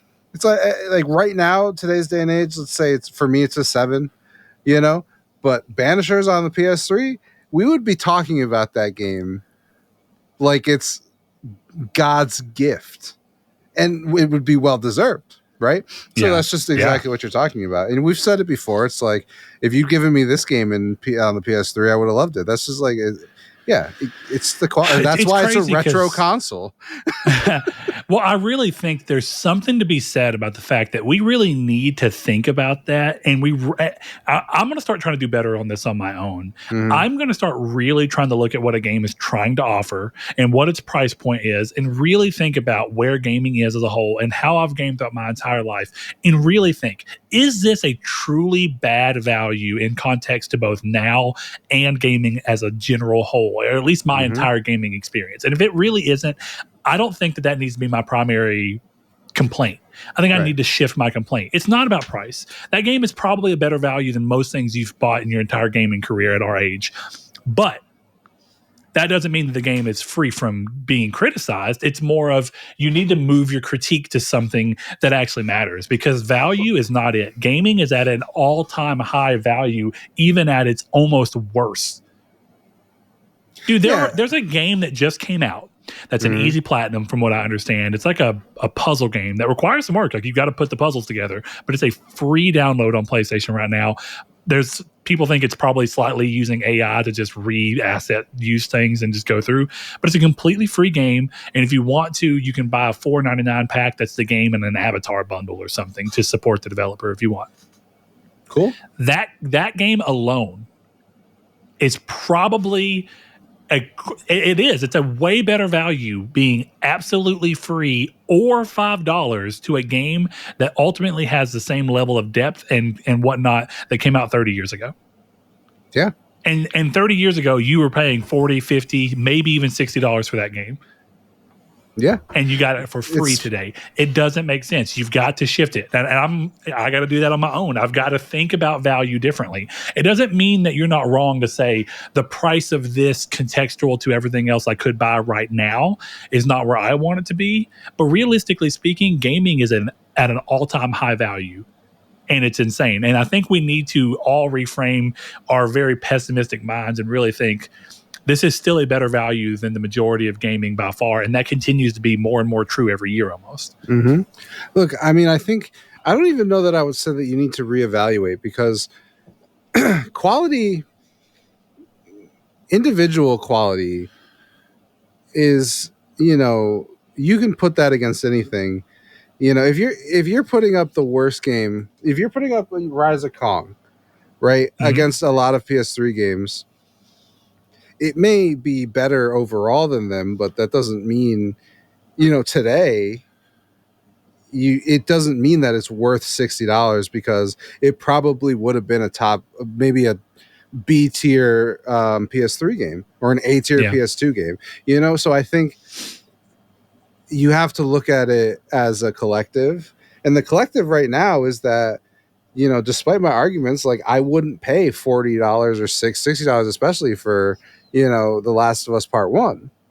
But that doesn't mean it's not worth $60, and I think that's kind of where we have to come now, where right now I'm looking at, okay, I can get Final Fantasy Rebirth, or I can get a remake of The Last of Us Part 1. And what do I value more today? But I do think there's some nuance when evaluating a game. That's why, I'll make jokes on this podcast and in our Discord where, I don't like the Horizon games. But I would in no world ever sit here and tell you that they're bad. I just don't enjoy them. And I think that's the thing, right? I didn't like Red Dead 2 for a long time. And now I do, obviously, but that was me putting Red Dead 2 up against what I'd rather be playing today. And it wasn't Drawer Opening Simulator until it really fucking was. So, yeah. So that's just kind of what I think. I don't necessarily think you need to recalibrate entirely, because you're looking at stuff in context. And if you change the context, then if you're going to compare every game you play today against the PS3, then yeah, you need to reevaluate yourself. But I think if you're looking at the collective, then you can kind of judge that, or at least judge by the collective.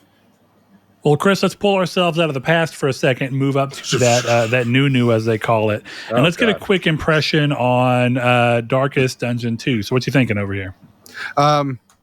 Darkest Dungeon 2 is fantastic. It is more Darkest Dungeon. I love it. But the sad reality is that I stopped playing it because Crisis Core just took over everything I was doing. So I do recommend it. I think if you like Darkest Dungeon 1, you will like Darkest Dungeon 2. It is still hard. I have not beaten a single boss. I don't even think I've beaten a single world. But it's fun. It's really good. Yeah. So I know this was one of those games where it was kind of on your list for a long time. And when it came up, it was almost like your Vampire Survivors is coming to PS5 this summer. Yeah. Last I checked, still coming to PS5 this summer. Yeah. They're working on trophy certification or something weird. Yeah. So with that, I never got around to playing Darkest Dungeon 1, but I know it's a pretty difficult game. So can you give a quick sell as to what it is, and anybody who may, including myself, do you think you could give me a quick sell on what might or may not pull me towards Darkest Dungeon? Yeah, it's a system-based roguelike. And I think the thing that puts it apart is you have to manage your characters. So your characters, if somebody dies, they'll get stressed out. And depending on how the character is, you could fill your stress bar and the character it'll say resolved, and then they gain health and their back to normal. Their stress is all the way gone, or they can have a meltdown and then they lose health. They can't attack in some instances. So you're managing the characters, you're managing your party. You're obviously upgrading stuff and all this kind of thing. But the main crux is you're, at least in 2, you're taking your cart and you're making a trek, and then you're exploring caves and you're fighting stuff. And in this one, there's a lot more story. So you're seeing memories and you're doing stuff there. If you like roguelikes that are hard, this is one of those games where like the selling point is that it's unfair. That's the selling point, is that you're playing an unfair game. So as long as you go in knowing that, it's about overcoming that challenge. And I think if you, not to be this guy, but if you like that, holy shit, I just beat this Elden Ring boss, or holy shit, Cleric Beast is finally down and it's the first time I've ever played a Souls game, you'll have that same experience here. I think that's how I feel about it. So I highly recommend it. I think it's really great if you love menu based stuff. Like, there's no active combat. This is not Dead Cells. This is you pick an attack with status effects or all of this kind of stuff. It is a systems game, and I could see you either hating it or getting really into it. This is one of those where I wouldn't tell you to play it because I don't know, and I only give W's. So yeah, it's like you're not going to recommend unless you know for sure. Exactly. What I think is interesting, Chris, most of the games that you have, I honestly think probably pretty much every game that you've recommended to me, I have enjoyed. So I don't think that you have a bad list just yet. I agree with you. I think this is a game I could see either way. And there's something about roguelites that just really pull me in, and I don't quite understand it. And I think some of that is what you kind of touched on. You weren't necessarily pointing to this in that way, but I think it kind of speaks to what it is.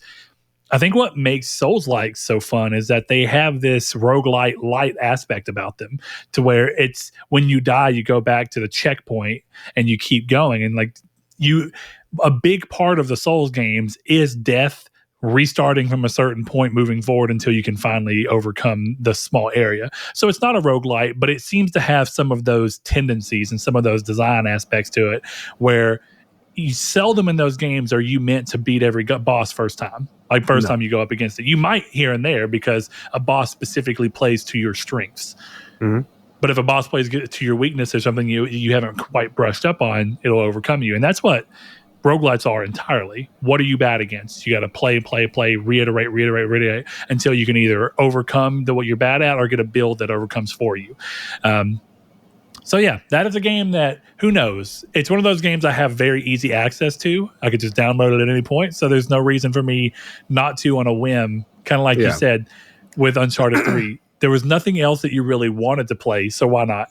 Yeah, exactly. That happens. I hope you play it, because I would love to have like an in-depth conversation with you about it. But yeah, you just have to be willing to get invested in the systems to really have success. All right. Well, Chris, we got one more game I want to talk about here. And it's a game that, not going to lie, I should have known better, is my first remark I'll say here. And the game in question is a game that you have down-talked a few times. And it's funny because you've not just like hated all over it, but on a few occasions you've let it very loosely fly that it's not very good. It's probably one of the worst games that's coming over from Xbox, blah, blah, blah. And that is Grounded from Obsidian. And it's a game that never immediately grabbed my attention. I know a few people who said they really enjoyed it, and I knew it was a survival game. And I don't know why my own internal red flag didn't kick up when you said that you didn't think it was very good, that there was a really high chance that the only reason you don't like it is because it's a survival game, and you are very, very hit or miss with survival games. Far more often miss than hit. Yeah. And so I kind of wanted to talk on that. This was like one of those accidental things. I didn't intend to play this in the sense that I was browsing the store and was like, oh, you know what? I want to try it. But my buddy Donovan, who I played Conan with and Tribes of Midgard and The Forest and a bunch of games that are survival based, we were talking about hanging out. He ended up sleeping in too late. I did a bunch of work, so we'd agreed that we were just going to play a game online. And he was like, well, you want to play Grounded?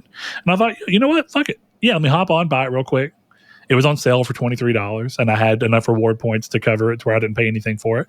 So I hopped on, bought it, started playing it, and I noticed at some point that at least part of the reason why I really wasn't too fussed about playing it was that for some reason, hearing you a few times say that you didn't think it was particularly good had somehow, without intention, wormed its way into my head to where I thought it wasn't a good game. And as we spent about 3.5 hours playing it, I was like, this is kind of sick, and I really enjoy this game. Now, there's a caveat that might play into here, and I don't know. I don't know when you played it versus when I'm playing it. I'm playing it after it's come to PlayStation. It is a complete game. It is no longer in alpha or beta. It is a full release that is fully supported. It has a story, has missions that you're actually supposed to go through and kind of do, which I think is kind of what like The Forest and all these other games do, where there's enough story content to where when you get tired of just screwing around the world and surviving, there's something to pull you in a direction to go find something new and explore and push yourself harder on the can I survive in this survival game aspect. So I have been pleasantly surprised with the game, had a blast with it, and it speaks to everything I like about survival games. So, Chris, I just wanted to tell you that I've learned a very valuable lesson. I need to think about times when you say that, and this is good for the audience too, right? If Chris has a genre that he tends to not vibe well with, and he plays a game that's primarily in that genre, and he tells you that he didn't really enjoy it, take that with as much weight as you should, which is he may have some valid points about things that may not have been good about it, but it also may just be that this genre doesn't speak to his tendencies. Yeah, I mean, that's kind of the thing is like you should have that experience with any person that you consume content from. Right? Like that was kind of I think the thing with like when people were upset with me about my Horizon take. And I kind of got a little stalwart about it where I'm like, I just don't like it.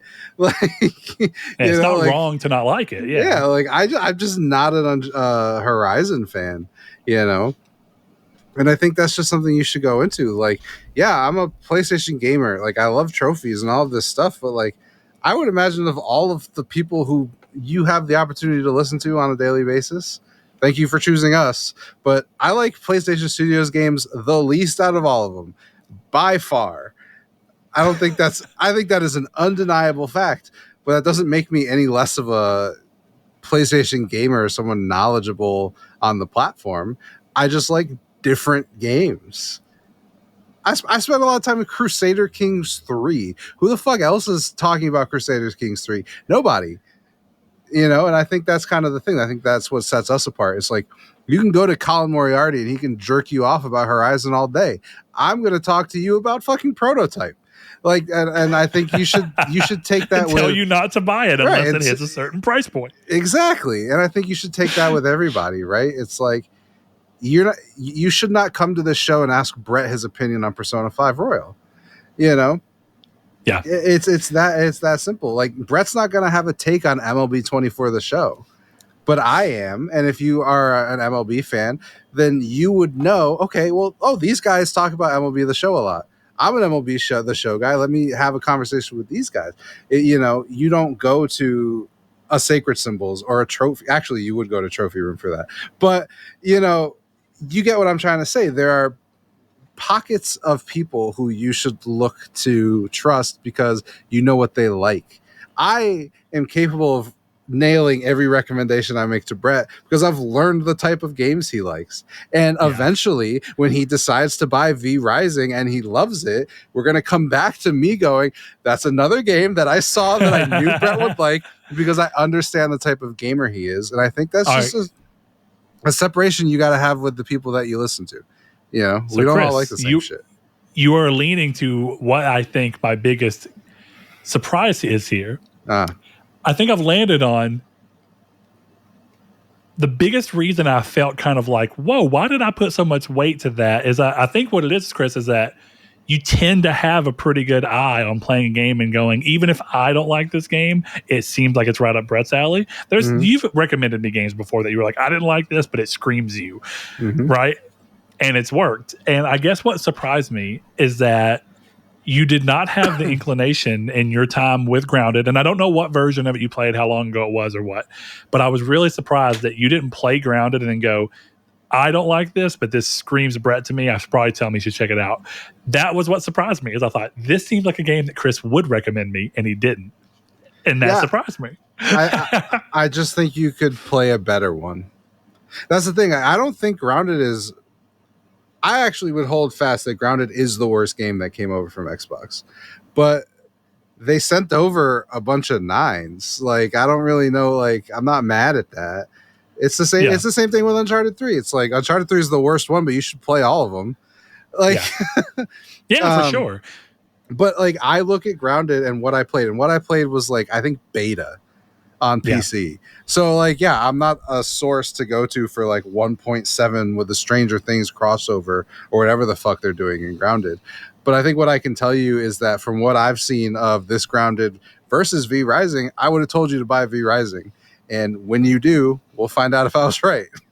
No, V Rising looks and sounds awesome, though it does look and sound a lot different than this, because V Rising is almost more in line with what Tribes of Midgard is, in the fact that it's online based in this sense. And I guess this is kind of true for Conan as well. And the Forest, if you play the Forest on computer, where you have very large multiplayer zones. But V Rising is specifically PvP. And Conan is available in a PvP variant if you're on one of the bigger servers that you choose to log into, but that wasn't the version of the game I wanted to play. But I could see V Rising, if I go into it that way, really enjoying it.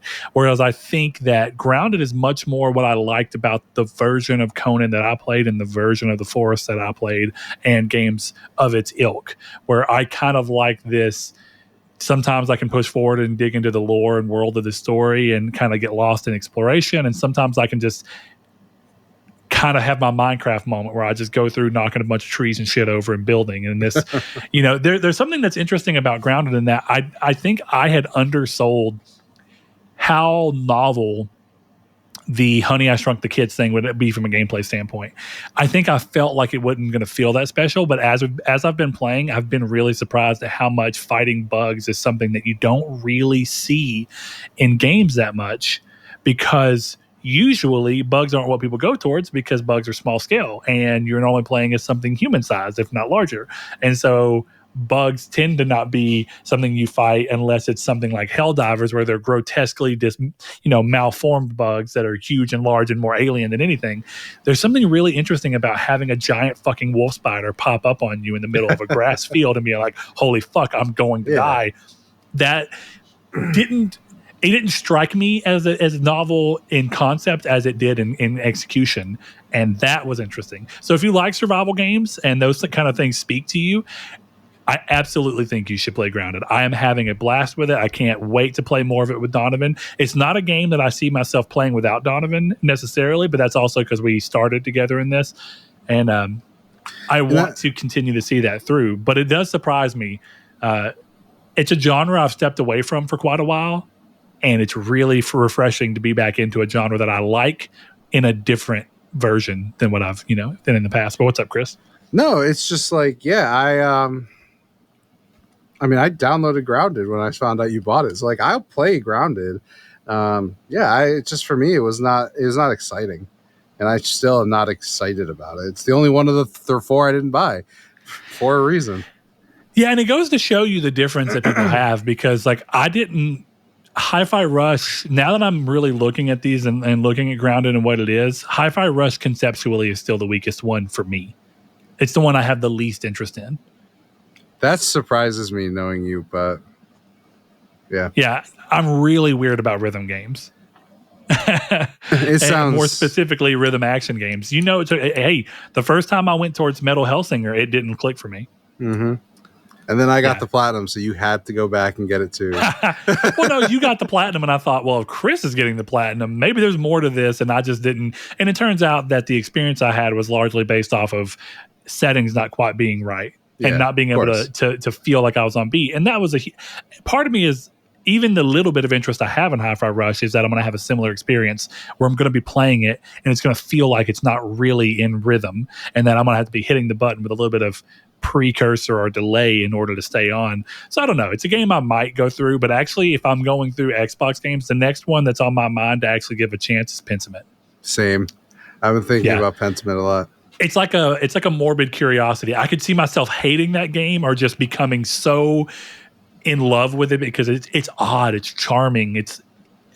I don't know how to describe it, but it's surprising that came from Microsoft in a first-party capacity. It's probably a game that was in the works before the purchase happened, and that's why Microsoft was like, might as well let it go out. But I love that Microsoft has at least created a world in where Xbox is being thought of as the place to go for weird, quirky titles like that. I'll give them credit. That's kind of cool. Do you know what Pentiment reminds me of? Pentiment is a video game version of like, yeah, I read Tale of Two Cities.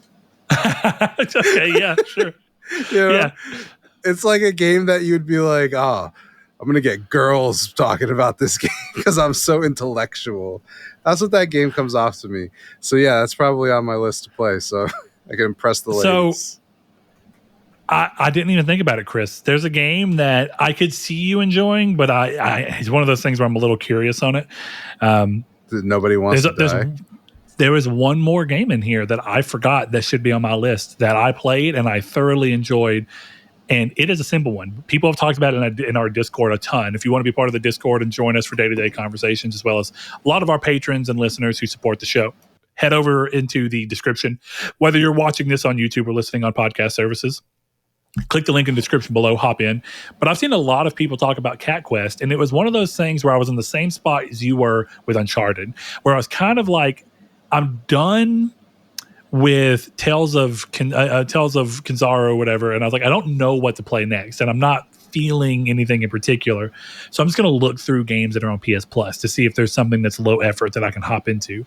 And I saw Cat Quest, and I was like, I kind of remember thinking Cat Quest looked cute. Cat Quest is fucking awesome in a simple way. I don't even know how to describe it. It's not a 10 out of 10 in the sense that it's going to change your life if you play it. But it's well crafted, it works, and it's the right length. And even getting the platinum is not really that hard. And the game has just got weird secrets that I really enjoy. So, I beat the game before I started working through the platinum run. But what I thought was interesting is while I was playing the game, I came across a dungeon that I was getting my ass kicked in. And I was like, what the fuck is in this dungeon that brings us to here? And it's it's a dungeon where you get these gold key. And what it is that the dungeon says it's level 1 when you finally get to this island. And you talk to these people and they kind of make a joke. And you're like, well, it's level 1, right? And you go in there and everything's killing you in like one shot. So I had to be perfect to kill all these mimic chests. And I finally killed the big one and got a gold key. And I noticed that all the dungeons I was clearing out before would occasionally have a gold chest that I had to have a key to open. And so I started going to all these random things. And eventually I found this gear that was the max value that I had seen, like the highest value of each stat. And I got one and it looked like monk gear. And I was like, that's fucking weird, but I'm going to use it. After I beat the game and had to go through the platinum list for what I needed, and I needed to clear every dungeon, you find there's a piece per stat style that can give you the highest value, highest defense, highest health, highest attack. And it's just a monk build. It's a cat head with a circle on the head. It's like a fucking, you're not wearing a shirt, but you've got like a little bead, a white bead necklace around. And it's like a fucking Goku orange pants. That's it. That's sick. And it was fun. The game's got a lot of, it's got a lot of referential stuff in it. It's clearly having a stab at Skyrim with its story in a cute way. It's doing a lot of fun kind of crossover stuff with their other games where there's like a mission that's about this other game, like slashy something.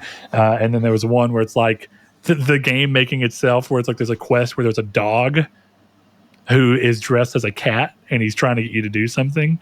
And then you reference, so that the world here is called like Catania or something like that, and there was like a name for like the dogs, and it's like, oh, and then it's like, well, we'll only find out if Cat Quest becomes popular enough, where it's like the game's like, hey, if this game series does well, we'll make a dog one, or we'll explore this in a future game.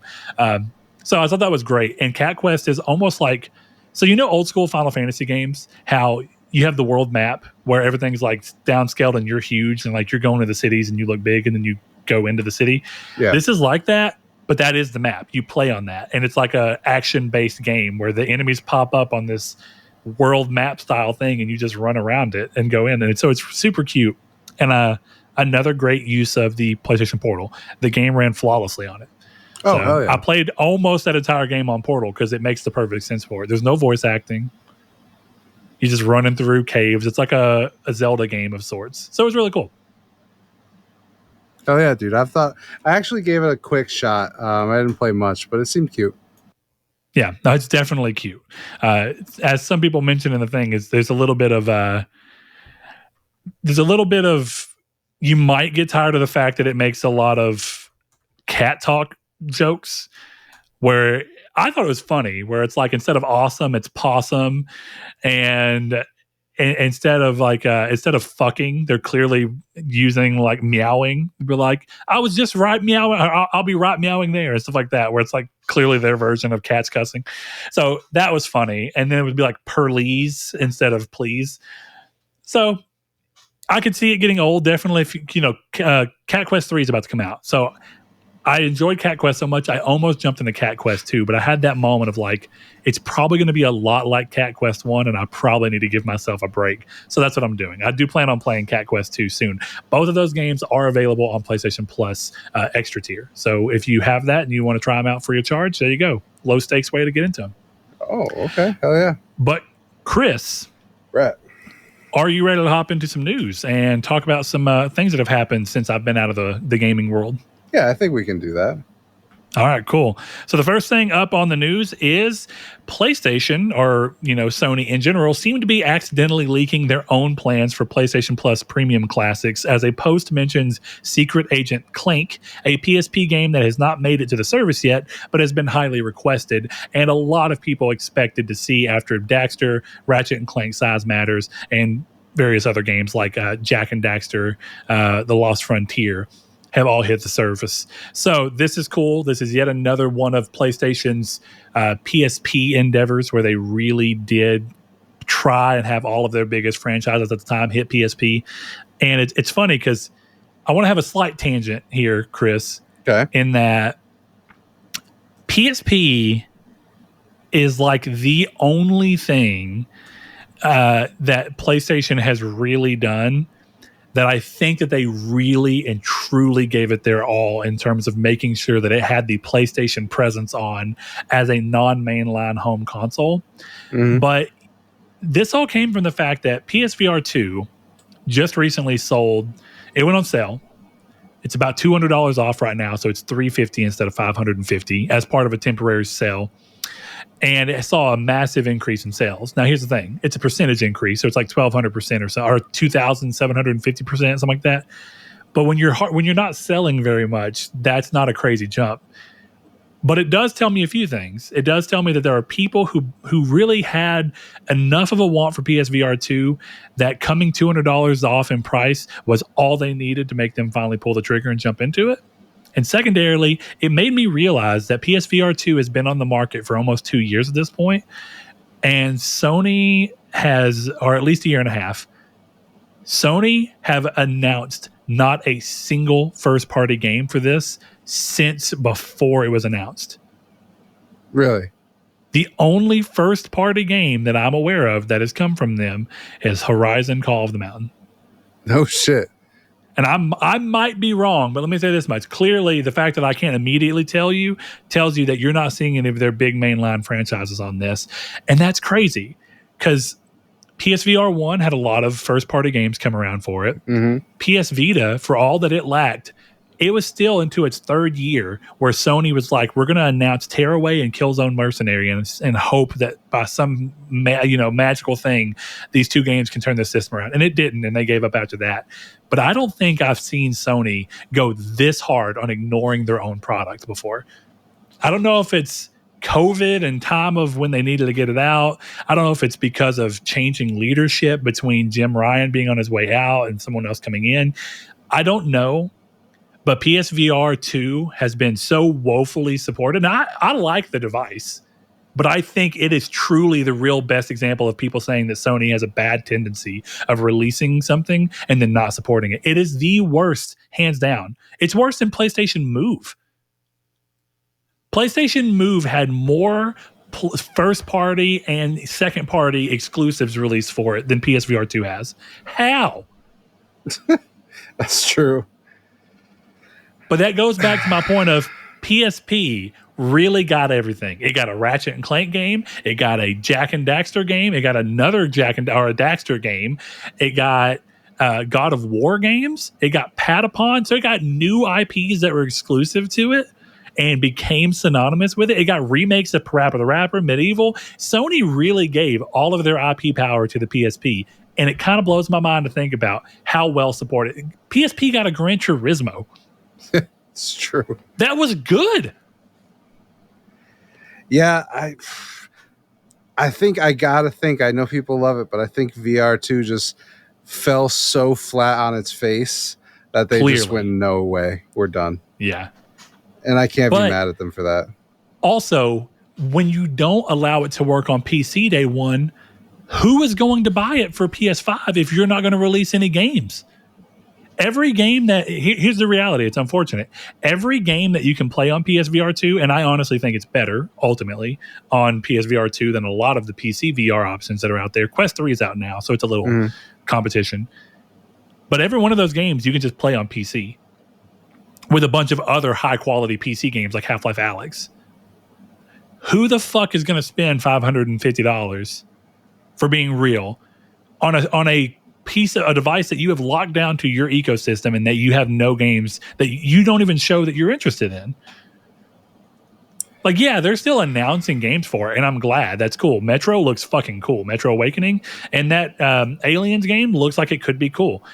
Why is Sony not doing that? And I know that's a separate conversation, but it was just weird to think how well supported PSP was and how every system, every consecutive non-mainline system from PlayStation that they've put out has gotten worse and worse support. Yeah. PSP wasn't as well supported as PS3, but it was pretty well supported. All right, cool. PS Vita, it was, or PS Move is the next thing. PS Move was pretty well supported. They really tried. They did that Wonder Book. They did Sorcery. They did a bunch of games. They had integration in a lot of their first-party games for it. Cool. You play Killzone 3 and Resistance 3 all the way through entirely using Move. Sweet. That's pretty damn cool. All right. Then you go to the Vita. Vita gets 2 or 3 years of, big IP and new releases, and they try and do something with it. Then you get PSVR 1, which is supported internally first party, even less than Vita. And now you get PSVR 2, which essentially got one game. And they're like, if this one game doesn't make a move, we don't fucking care. We're not investing anymore. And it just seems crazy. And it does make you think Sony has got to be backing out of messing with non-mainline consoles at this point. Definitely when the PS Portal, something they didn't even anticipate to sell that well, is outselling PSVR 2. And it doesn't even, it can't do shit without a PS5, and it's still selling better. Yeah, look, I mean, I don't know, man. I don't have a ton to say. I wish until they allow it on PC, I don't see it going too far. And then when they allow it on PC, even then it's like, do you really want to have a wired VR headset? So I think they have a lot of challenges ahead, and I hope they figure it out. But I don't think this is going too far, I gotta say. Yeah, I'll be really curious to see if this uptick in sales continues, because my assumption is that this is trying to clear backstock because they're trying to divest themselves from it. But it'd be really interesting to me if this backstock sudden surge, if they can keep a pretty consistent pace at this price point, if Sony might have the balls to really go, somebody does want this. There is a market for this. Can we try and actually put the price down to $400? Or maybe even $350 permanently, and start moving units and have a reason to support this thing, and then start having games developed for it. My assumption is that there's no way this is going to turn around, but it is interesting to see that the consumers in this particular scenario, in my opinion, are showing that there is a want for this thing at the right price. Yeah. It's just, is it long-standing enough in order to, kind of work? I hope so. I have trouble seeing it, but I do hope it happens. Yeah. Well, you have one, so you have skin in the game to a degree, right? Or did you sell yours finally? Nope, it's still over there. All right, send me your right your right sense controller. I can do that for $550. Barely used. Would you take $350? That's how much I can get a brand new one for, Chris. Yeah, I would take $350. Now, jokes aside, I actually meant to at lunch today call because they won't let you I needed to be home to get I'm trying to get mine worked on. I didn't have my serial number for the device. But moving back over to Secret Agent Clank, this is cool. I think it's kind of fun. Part of me hopes that this wasn't accidental on Sony's part and that they're going to start kind of hinting at games that are going to be coming to the service by little things like this. But what I really wanted to say here is that there's been a lot of games that people wanted to see on the service. And my first thing is, I thought, and back me up on, or at least kind of give me a check on how you felt at this too. Do you agree that when Premium first hit, didn't it feel like no one really thought, including us, to be honest, that the Classics catalog was going to be worth much or go anywhere? I think people expected Sony to be much worse about it. But I am ever the optimist. So I had a feeling that like if they just committed to it, it would be a great value.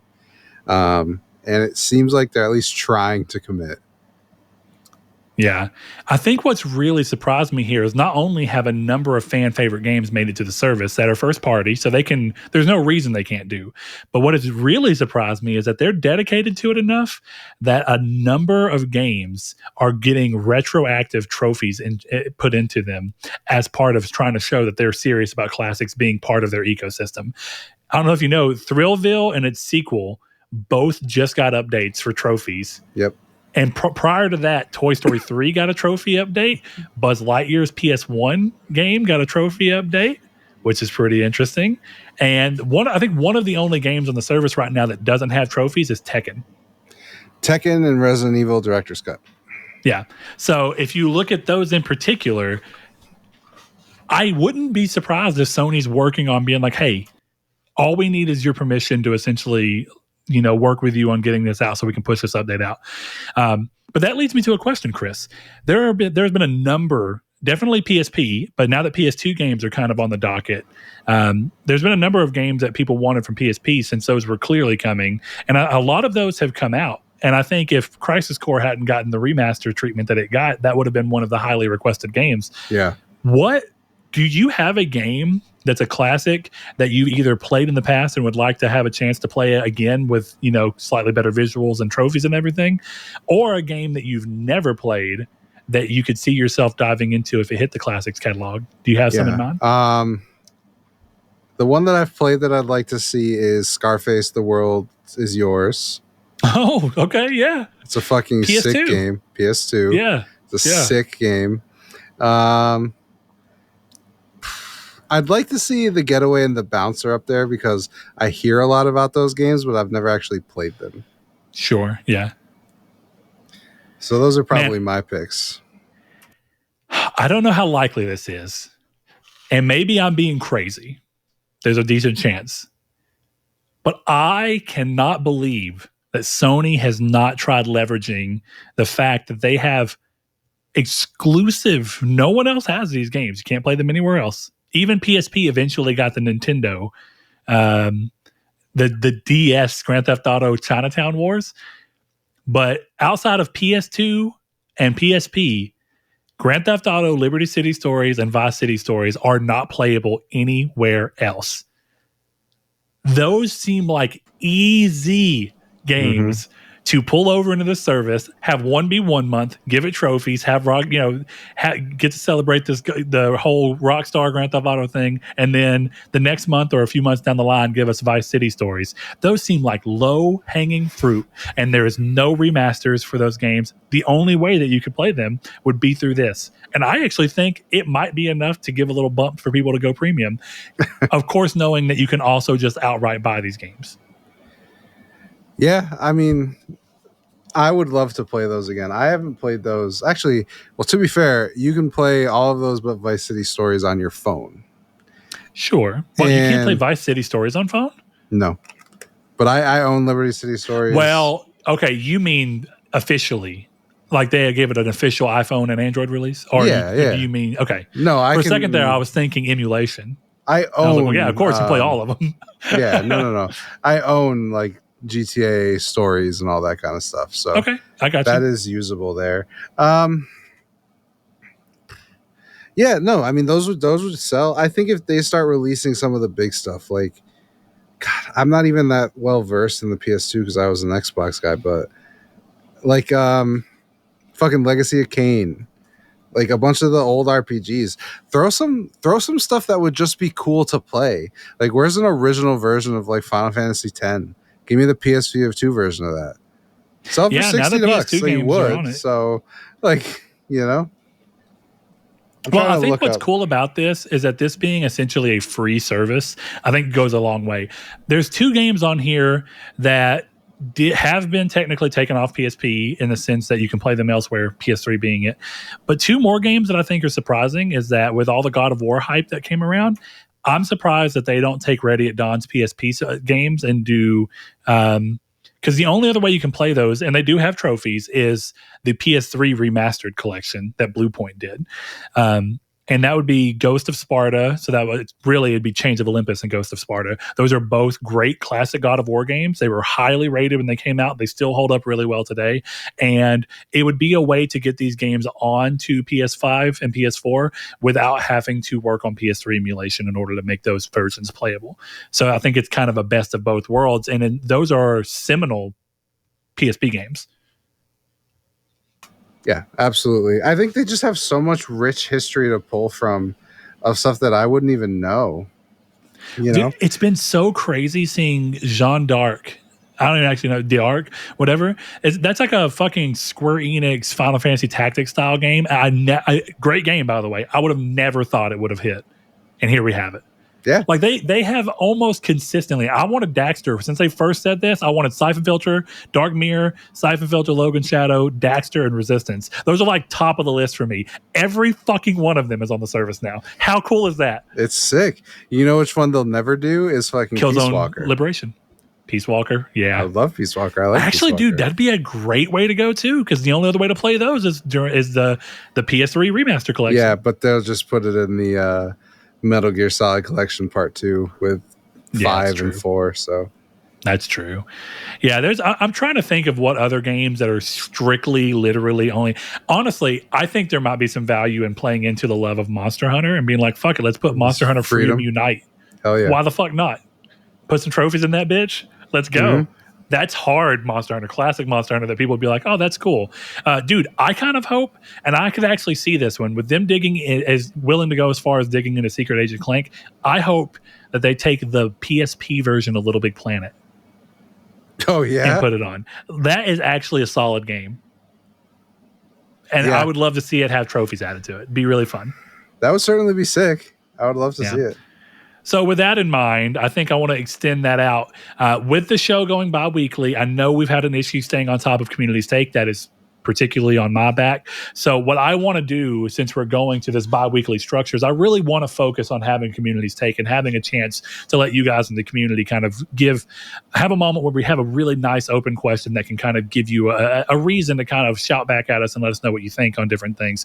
And I think this is a great starting Community's Take question. So the community stake for this week will be, what are some classics from PS2, PS1, or PSP that you would love to see Sony add to the PS Premium tier, as well as just allowing you to buy separately that are not on the service yet? I can't wait to hear the kind of games that are going to come forward, because there are so many games across all those systems and so many games that people love, and so few of them have been touched on so far that there's so much room. It's going to be great to see. So look forward to hearing our answers from that. But we're going to move on to the next piece of news here. And the next piece of news is Astrobot and Concord have received special editions of Dualsense controllers. They are available for pre-order in August and come in at a little bit of a hefty price. I think they're a bit high, but I think that they're cool. But there's a little bit of a conversation I want to have around that, Chris.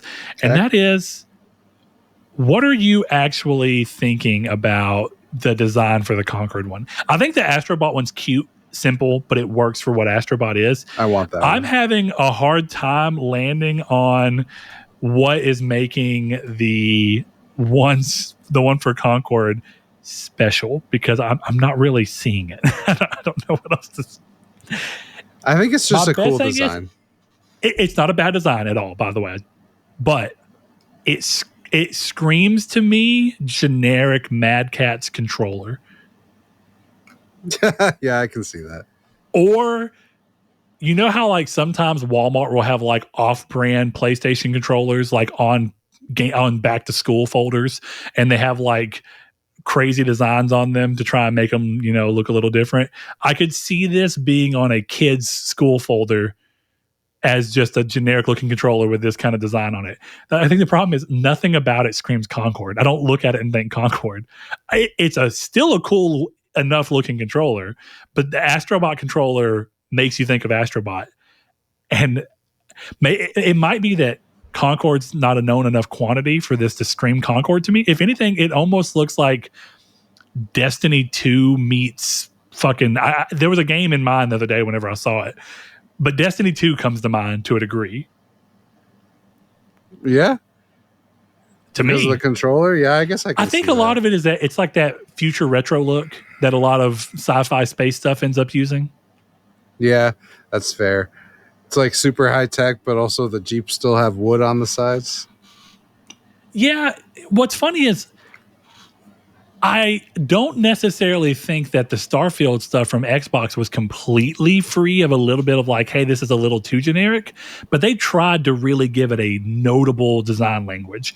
The fact that they went white with everything was a real big, decision point for them on that. Yeah. And even like the little Xbox surround that I have that's Starfield oriented, it looks more unique and more interesting. And it does have this feeling of like, that makes me think of Starfield more than this makes me think of Concord, and I've not played either of those games. That's fair. Yeah, I mean, I guess this just has the color scheme from Concord. It's got the little ship on it. It shows me they certainly believe in the game. That's really the best I got from it. Yeah.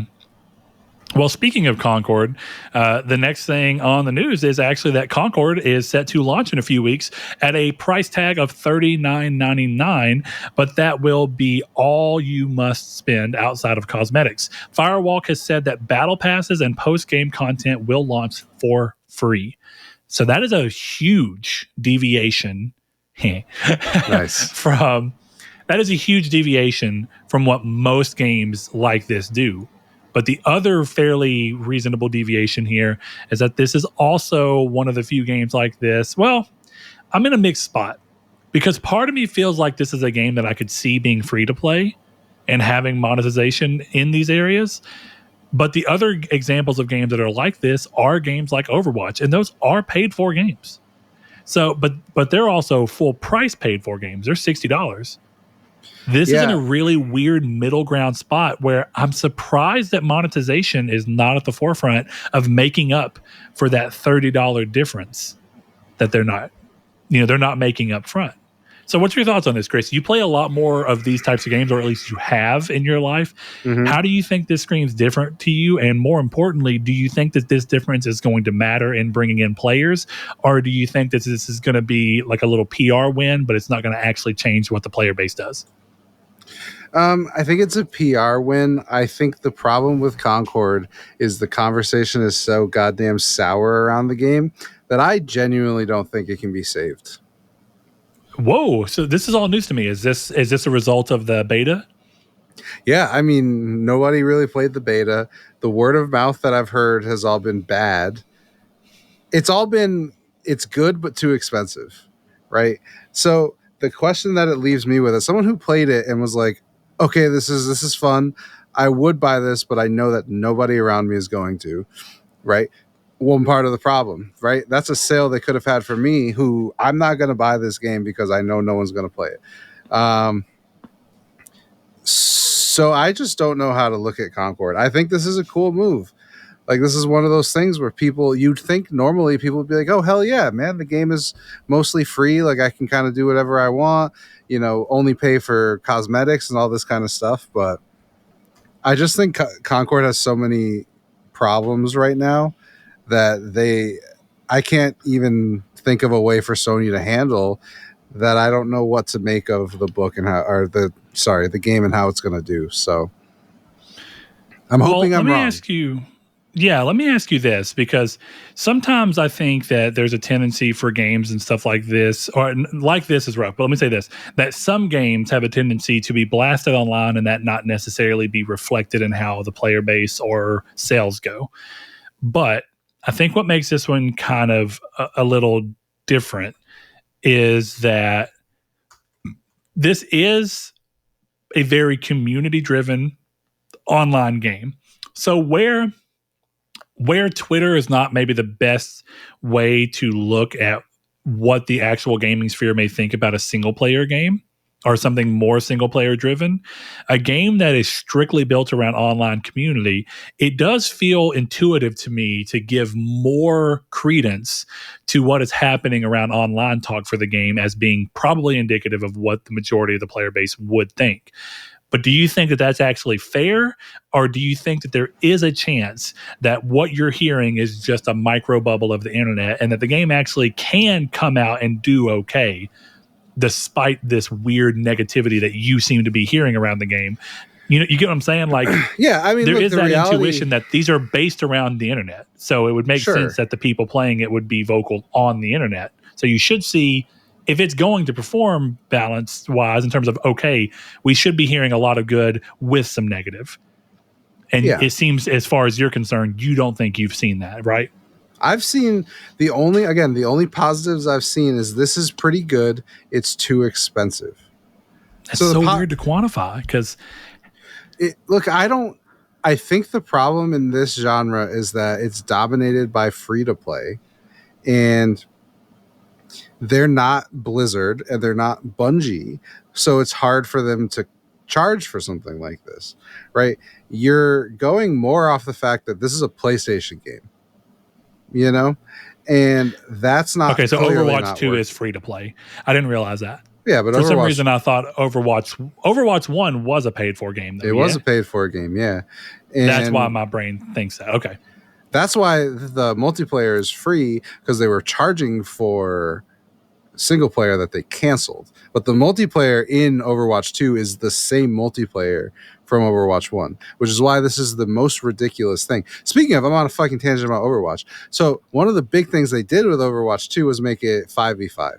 And now, because people hate that change, they're considering making it 6v6, which means this is the most ridiculous thing. This is the most unnecessary sequel of all time, because it's literally the same game as Overwatch 1 now, except with new characters. So pointless.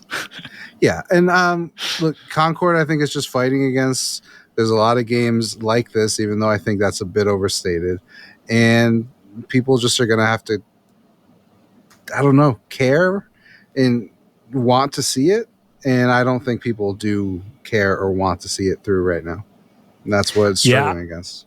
I think my initial thought process, and I didn't realize this, my initial thought process was that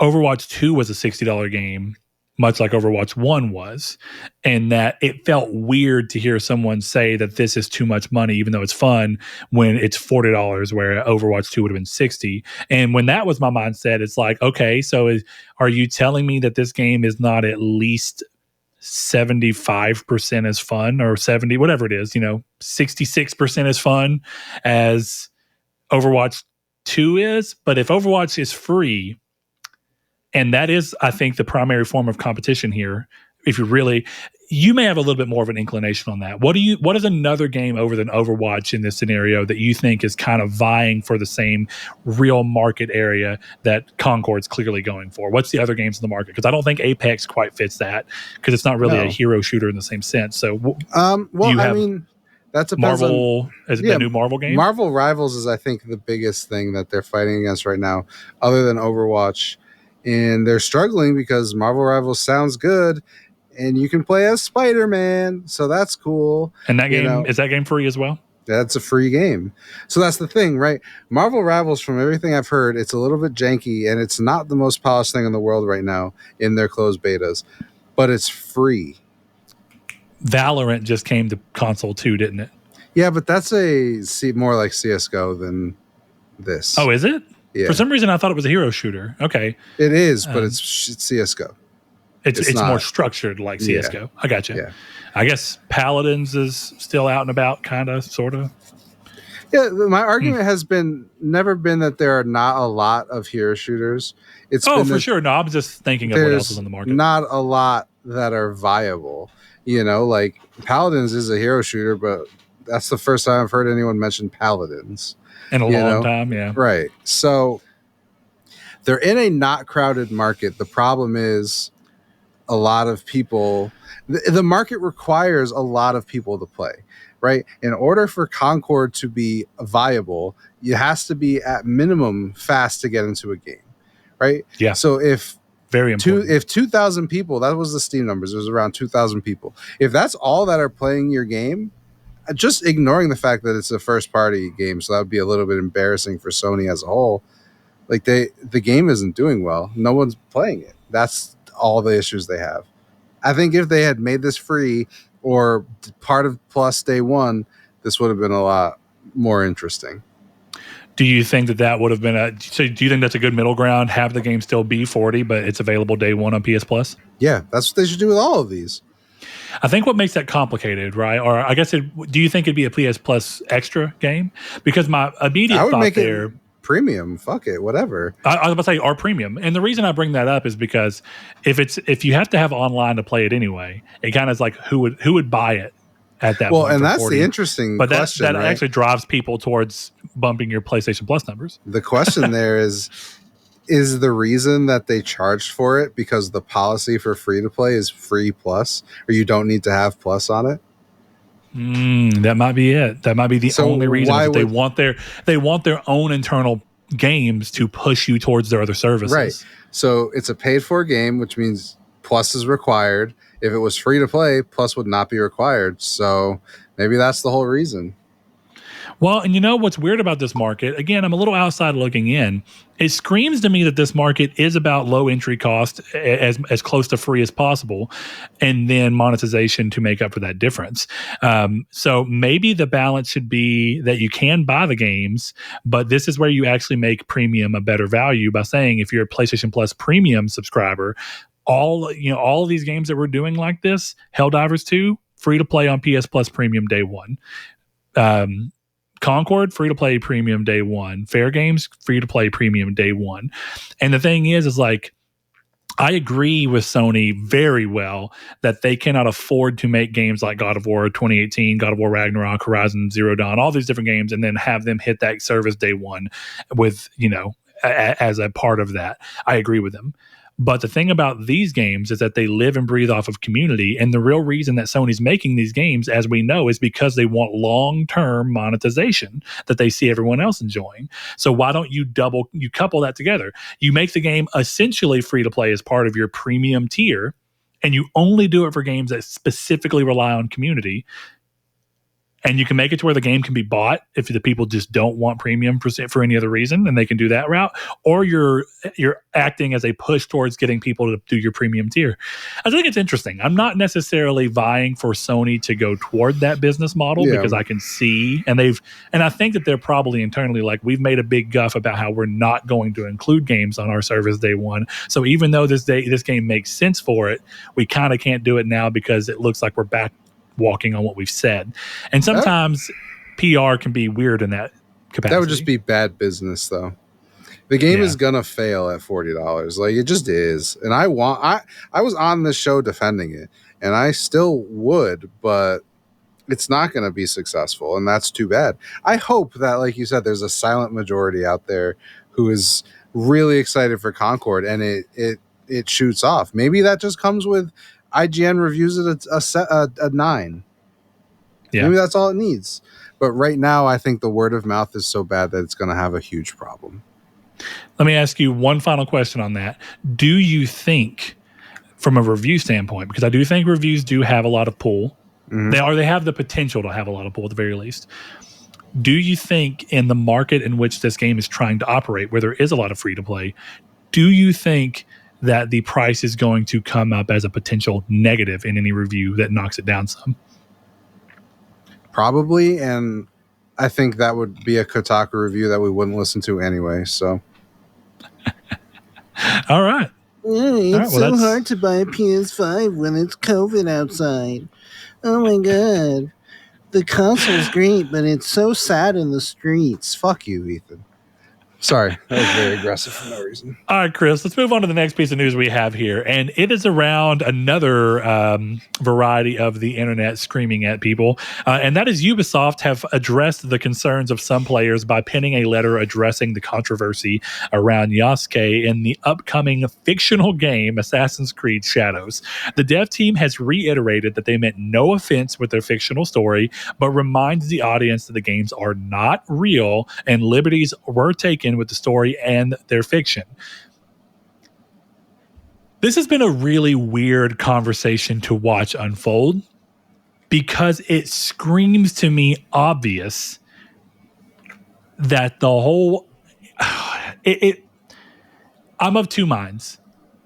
If you calmly tell me like, hey, Assassin's Creed is supposed to be about looking back, having this ability to look through people's DNA memories and move to a time in the past where you can see something that was happening back then in that world. Sure. And it does have a lot of historicity within it. It is inspired heavily by history and time periods, and we play that into the world, but we still take a lot of, because the Apple of Eden clearly doesn't exist. And that was the first fucking game.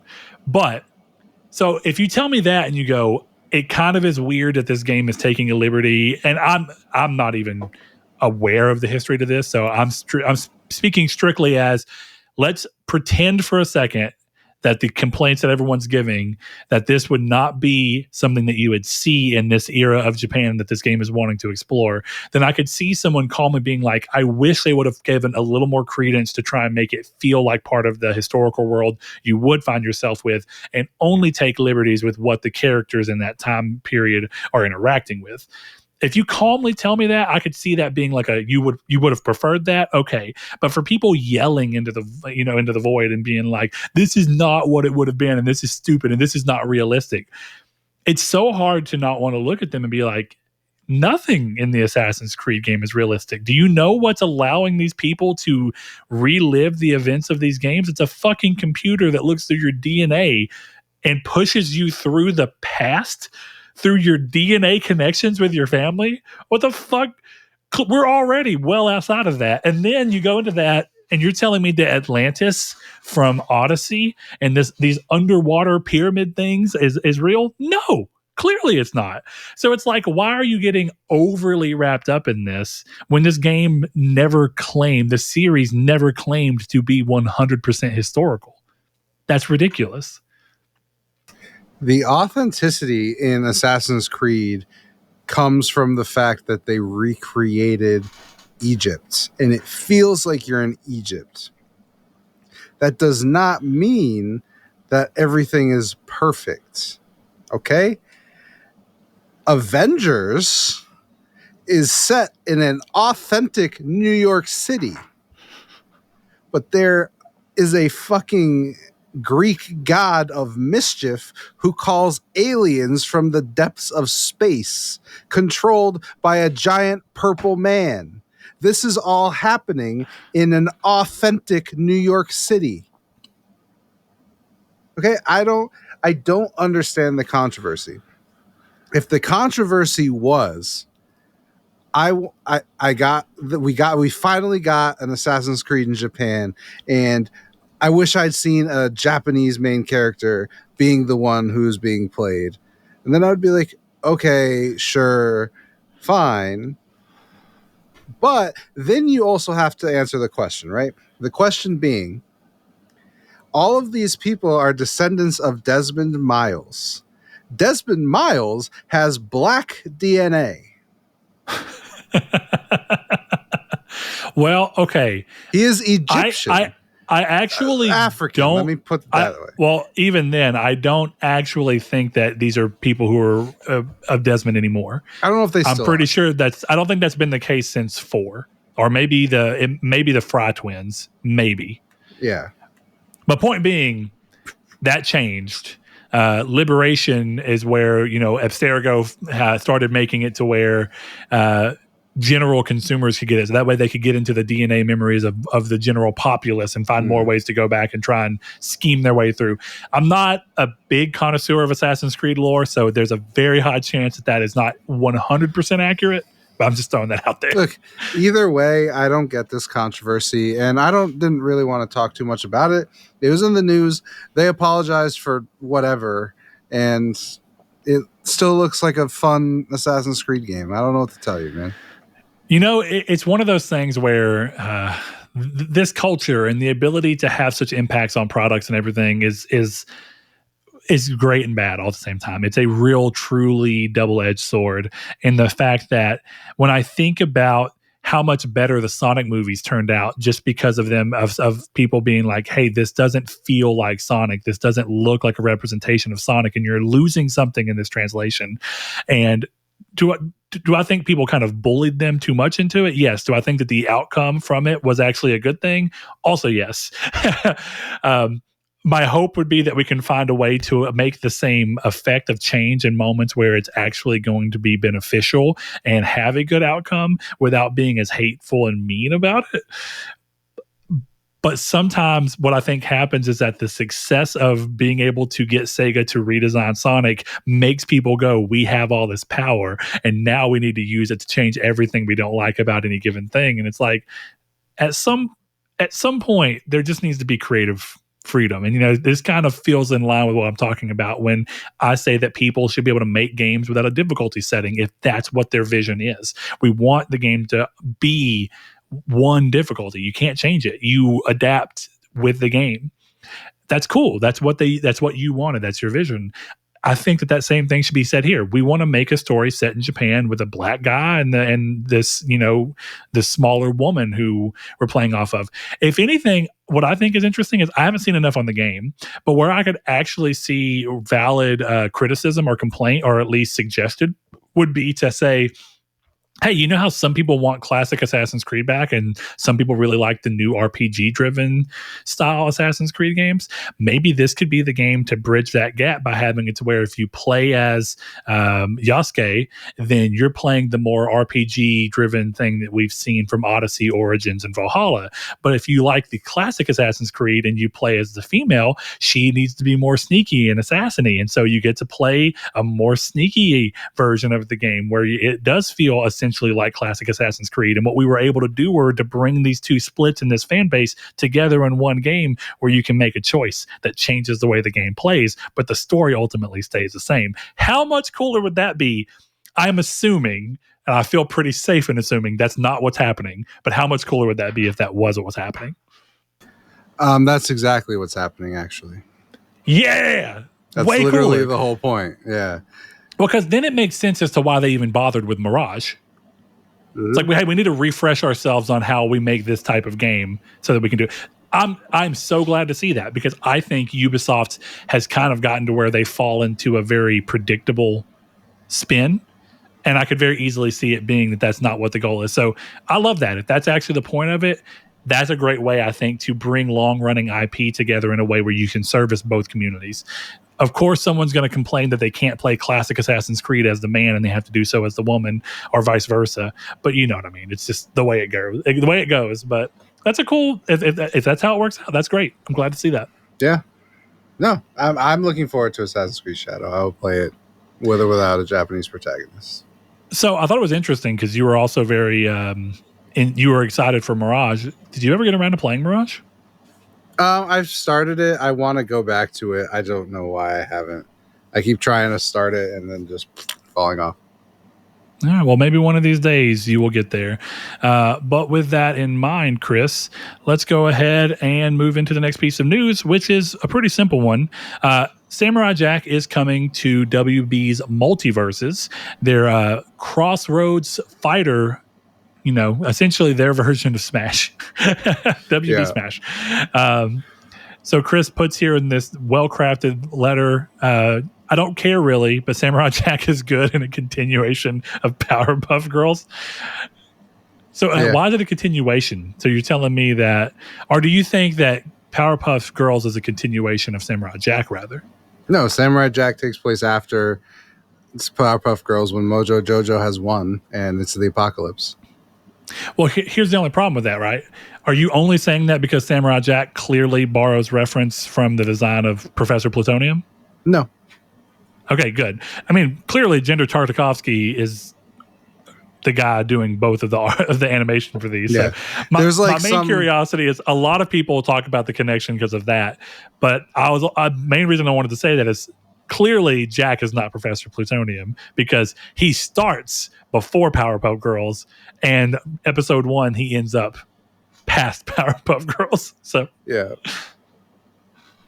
It's more about some of the stuff that's in the backgrounds that's also in Powerpuff Girls, and I just think it's funny. That's fair.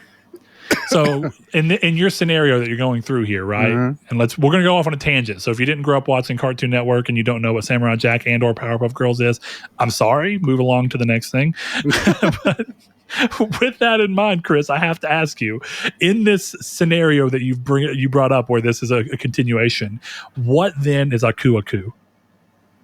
Yeah, I don't know that one. Or Aku, rather.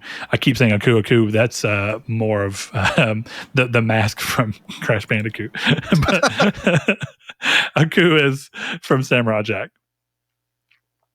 It's been a long time. I just like that show in my head, and I need to watch the seasons like they came back with to finish it because I haven't gotten around to them. But that's a great show. I'm just wondering, is Aku some crazy transformation of Mojo Jojo? Is he the continuation of Mojo Jojo? You know, like, is he an offspring? You've got to provide the answers, man. You know what? I will get back to you. I'll do my research for next week's show. Great. Or 2 weeks show. All right, Chris. Let's see. We are going to go to the next piece of news. We got 2 more that are pretty simple. First one up is specifically around the idea that I'll make sure I'm not saying this. Microsoft says that it's wrong to call Game Pass, quote, degraded, responding to the FTC. This is a article on videogameschronicle.com. And of course, the beginning thing of it is Microsoft says it's wrong to call Game Pass degraded, responding to FTC. It is common for businesses to change service offerings over time. So with that in mind, we're going to get to talking about this. Chris, real quick, I saw that you added this into the news. So you must have had an inkling as to why you felt like this was something worth talking about. Before we get too far into it, we had a little moment before the show where you're saying that this is something that other people had kind of a chance to catch up on, or to rather give their own opinions on. And it's been kind of a hot button topic. And of course, I've been kind of away from the gaming world. And this is something that you pulled back in here. So what was your immediate thought as to why you thought this was worth coming in here and lingering on? Did you have something really that you want to talk about? No, honestly, I put it in here because it's one of those things where I wanted to give you a chance to sound off on it, because I know you don't follow as much. The thing is, it sounds weird to say, but I can't add much of value here because I'm just going to be regurgitating talking points from other shit I've heard over the last week. You know, this has been a big topic. The big thing is, like, I think the FTC is right. Like, the product is a degraded product, and there's no real way to look at taking out day one games as not degrading the product of Game Pass. Whether it's another tier or whatever it is, like, the product of buy Game Pass at whatever tier you want, get day one games, has been degraded. And I think, given what they said during the FTC trial, that they wouldn't raise the prices based on the Activision merger and then immediately raise the prices after the Activision merger, I do think it makes sense for the FTC to go, well. Yeah. So that's what I have. Let's look in to see what this is. So for anybody who may not be abreast on it, even though I'm sure most of you are, the FTC had a claim that it recently announced Game Pass price increase are harming consumers following the completion of its Activision Blizzard deal. So in a court filing made earlier this week, as part of its appeal against the $69 billion acquisition, the FTC highlighted Microsoft's new Game Pass tiers, which include a price increase for Ultimate and a new standard tier that does not include day one releases. It claimed that the price increases were, quote, exactly exactly the sort of consumer harm, end quote, it tried to stop by fighting the company's acquisition of Activision Blizzard. It also labeled the new standard Game Pass tier, which removes day one releases, as, quote, degraded. Responding to the FTC in its own filing on Friday, Microsoft says it's wrong to call its offering degraded, since the standard tier is allegedly replacing the Game Pass for console offering, which did not include online multiplayer. Earlier this month, so this is a quote.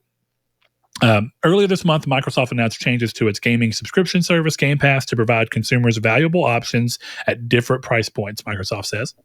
Microsoft is offering a new service tier, Game Pass Standard, which offers access to hundreds of back catalog games and multiplayer functionality for $14.99 a month.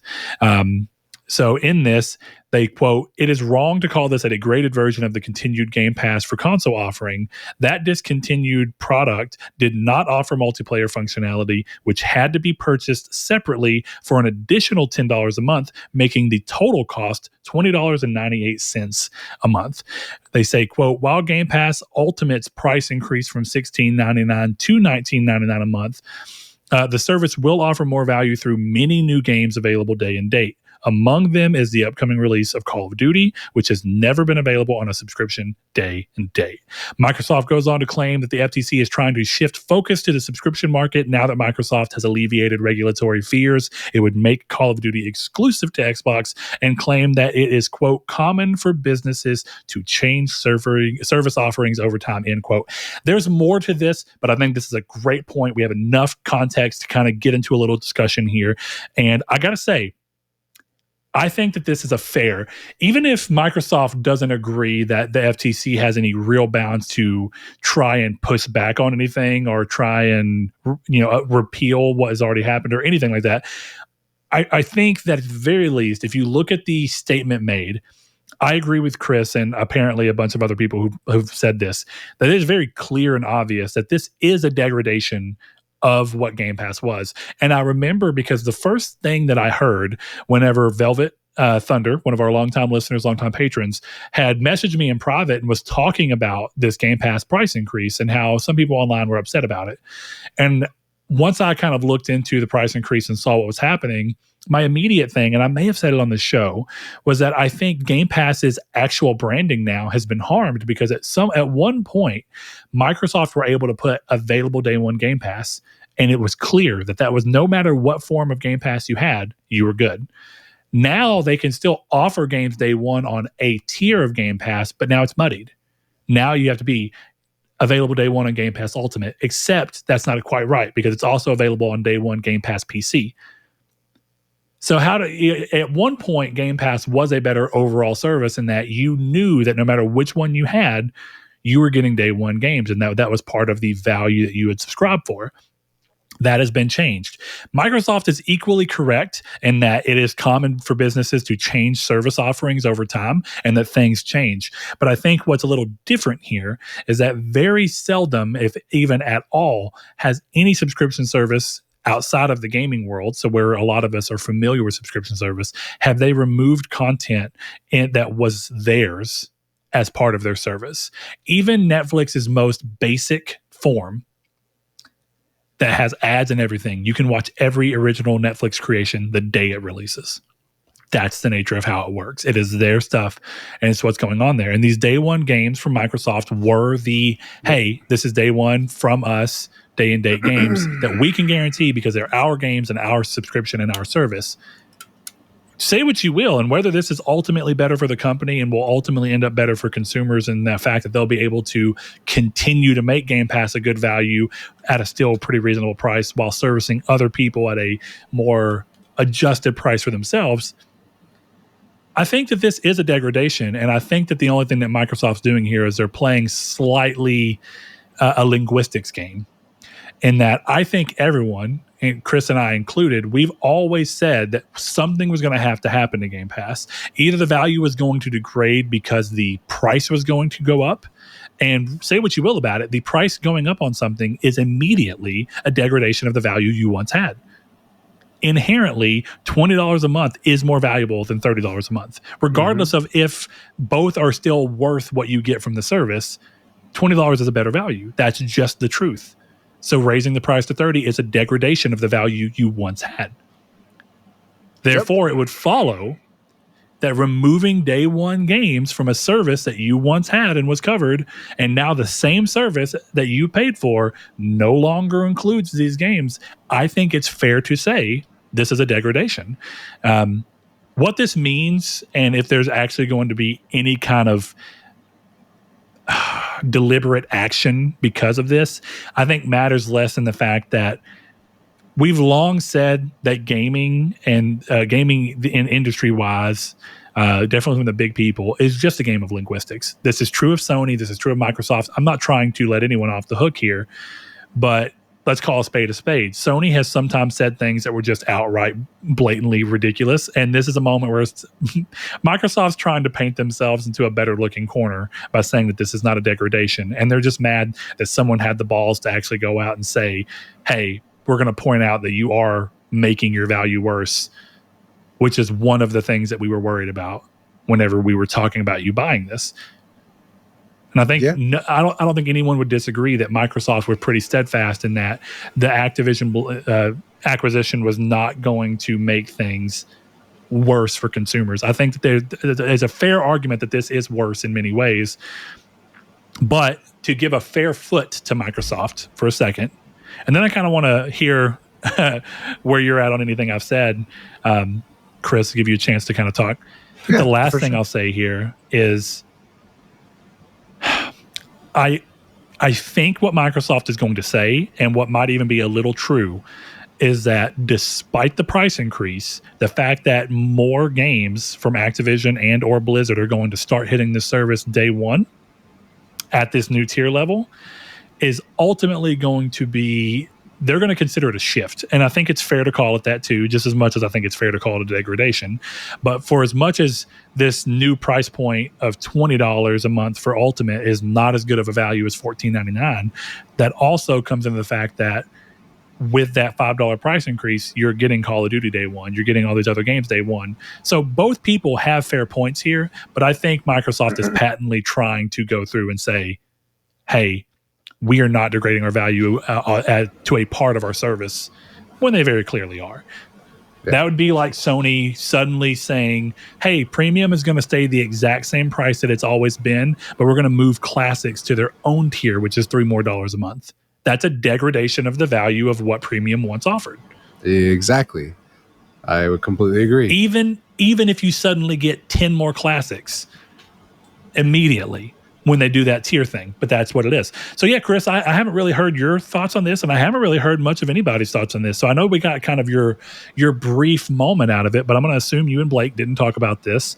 So yeah, let's kind of hear your thoughts. What do you think's going on here?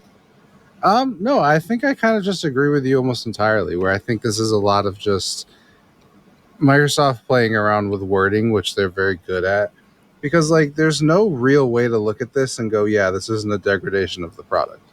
Right, it's hard to make that argument because if I go buy the base tier of Game Pass, it is worse than the base tier of Game Pass I could have bought the day before this happened. So it is by definition a degradation of the product. And I think the FTC, whether you agree with them or not, is well within their rights to say, hey, you told us one thing, you've done the exact opposite, and you've made the product that you sold us on worse. Right, because Game Pass was a lot of the reason that this went through and them trying to compete with Sony. And now they're raising their prices, making, again, Game Pass objectively worse, even if it's still a good value overall at the higher tiers. They made a worse tier. And that, I think, inherently is a degradation. So the thing is, like, you're not paying enough for the service right now anyway. So... you know what I mean? It's a weird thing like that where this is a service that it should cost you $30 minimum a month, and I think that even would be a good value. So yeah, no, and I think that's what's weird is like I think the reason this is so hard for Microsoft to completely go through is that inherently speaking, they're kind of saying that essentially they've just moved the needle and made something cost a little less with essentially the same offering. But what I would say is that standard Game Pass people who have baseline Game Pass that is not Ultimate, they have degraded their thing, I think, across the board. Because if you don't care about online multiplayer, the fact that they're trying to say that you had to pay for online multiplayer separately, and now it's pulled into it. If you don't care about online multiplayer, that doesn't matter. If you had Game Pass specifically for being able to play a lot of games day one and with no care about online, you just got your product degraded considerably by day one titles being completely removed from that tier. That is a flat degradation no matter what. I think that there's a strong argument that while there is a very easy way to say that the Game Pass Ultimate people got a degradation from the price increasing, I think that it's very fair and can clearly be communicated from Microsoft that while they are paying more, they're seeing an at least objectively equal value of titles being added to the service as a result of this price increase. And so I think for them, you can play around with Ultimate and you can probably convince me that that's okay.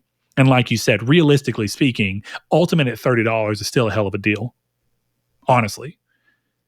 But, really, this is what I say. If there's always on Ultimate, if there's once per month a day-and-date game being released, hell, once every 2 months, considering the games are $70 now, if you're releasing a title for $30 a month, every 2 months, day-and-date on that service, you are already getting a better value than buying every one of those games. Because you'd be saving, by the end of the year, that 2 month period, you'd be saving $50. Yeah. That's great. But I just think no matter what, like PC Game Pass went up $1, if I remember correctly, maybe $2. It went from like $9.99 to $11.99, maybe $10.99. $11.99, I believe. And they still have day and date. And I think that goes to show how little progress that Microsoft has made in the actual PC gaming sphere, that they did not see themselves able to increase the price more than that. Then it's a slightly different conversation. But I think it's interesting that a cheaper tier on PC kept day and date games and a more expensive tier on console lost it. That tells you everything you need to know about how well Game Pass is doing in different markets and different areas. Look, this is at the very least interesting to see, and I welcome the FTC coming in and kind of being like, hey, we're at least going to make a statement about this, because I think it leads to a chance for consumers to maybe run across this information and start to question motives of companies themselves, which I think is ultimately a good thing. Everyone should question the motives of the company that they're buying into. Every company has interesting motives. Sometimes you'll agree with, sometimes you won't. The best thing that you can do is just be aware of them so that you can try and make as informed a decision as you want to make. That doesn't mean that you have to dig completely into them, but it's okay to kind of see the slightly dirty side of under the rug from these companies every now and then, so that you can kind of go, I need to keep that in mind as I move forward with this company. Mm-hmm. I'm not telling people to sell their Xbox or cancel Game Pass subscription. It's still a great deal. Exactly. If you still like it, keep using it. If the Game Pass that you had has suddenly lost so much value that you don't see the value anymore, cancel it. That's great. But Microsoft is just playing a wording game to try and keep from this becoming a media frenzy. And I can understand why, because we live in a world where if you allow this to become a media frenzy, it does impact them, even though it really shouldn't. It's like it'll become a thing in a way that it really shouldn't have had to. Right. And I think that that's definitely interesting.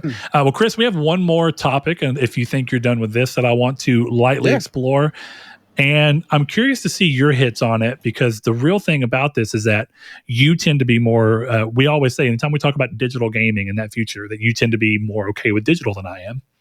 But in the day of digital bringing more games and even consoles to require online connection before they can be activated and or used, many, myself included, have expressed concern over this creating a barrier to use some of these otherwise non-online games and or machines in the future. Well, Xbox One, specifically, at least as far as we can tell right now, the classic VCR model, as I like to call them, have seemingly been hit with an issue where they cannot update. And if factory reset, they cannot be used at all until they update, which creates an infinite loop of being unable to update, therefore restarting. And I think that there's a lot to talk about here. So I want to clarify for anyone who might be confused what's going on. If you buy an Xbox One that was sealed and just never opened, and you buy it right now and try to play it, you can't. It cannot update.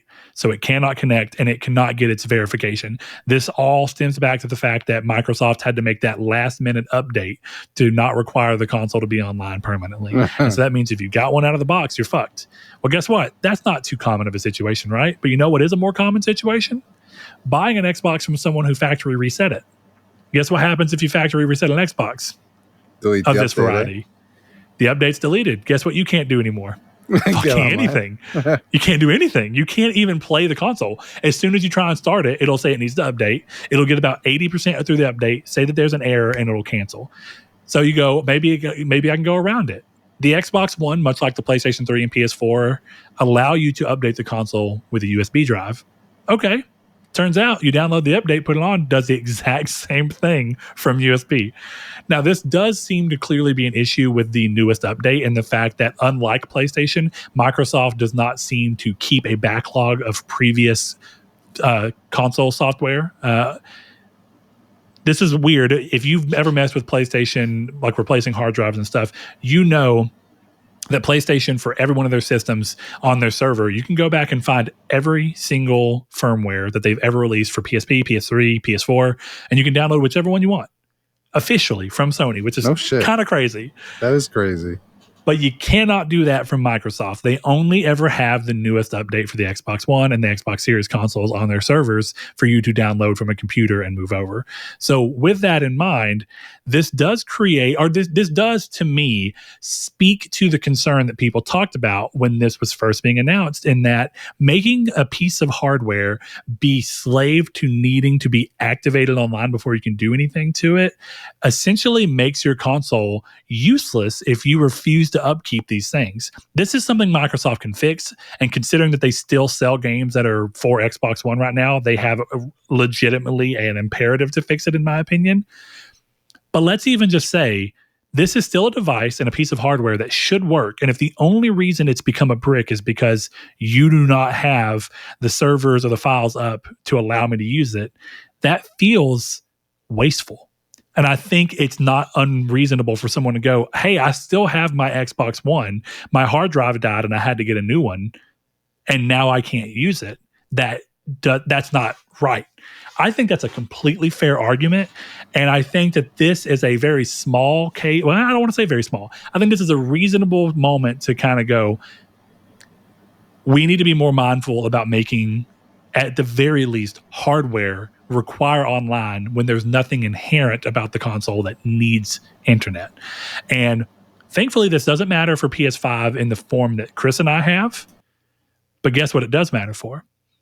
If you buy a PS5 Slim, I don't know if you remember this, Chris, the detachable disk drive has to be activated by connecting to the internet before it allows it to read any disk. Yep. So in a future where for some reason you don't have access to this file and there's no way to get it, and you can't even do it through USB, there is a potential future where you have a PS5 Slim with a detachable disk drive and you have a disc game and you cannot read it strictly because they tied a piece of hardware to a completely pointless online activation. And I think that this is something worth considering, and I hope that they do the same thing. This is something that you may remember. About a year maybe into the PS5's release, it was found that PS4 in its software had this thing to where after a certain date, it wouldn't work. And it was found out.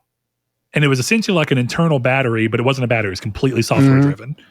And Sony had to go back. Yeah, like 2 or 3 years ago. Yeah.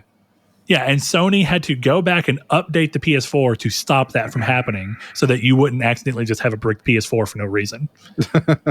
And what I mean by this is my hope is that something like this can kind of show these platform holders that even if they want to temporarily do that, after so long when they decide that they're divesting themselves from this product, at the very least, it creates a problem though, because right, you factory reset this Xbox that doesn't have any of this new information.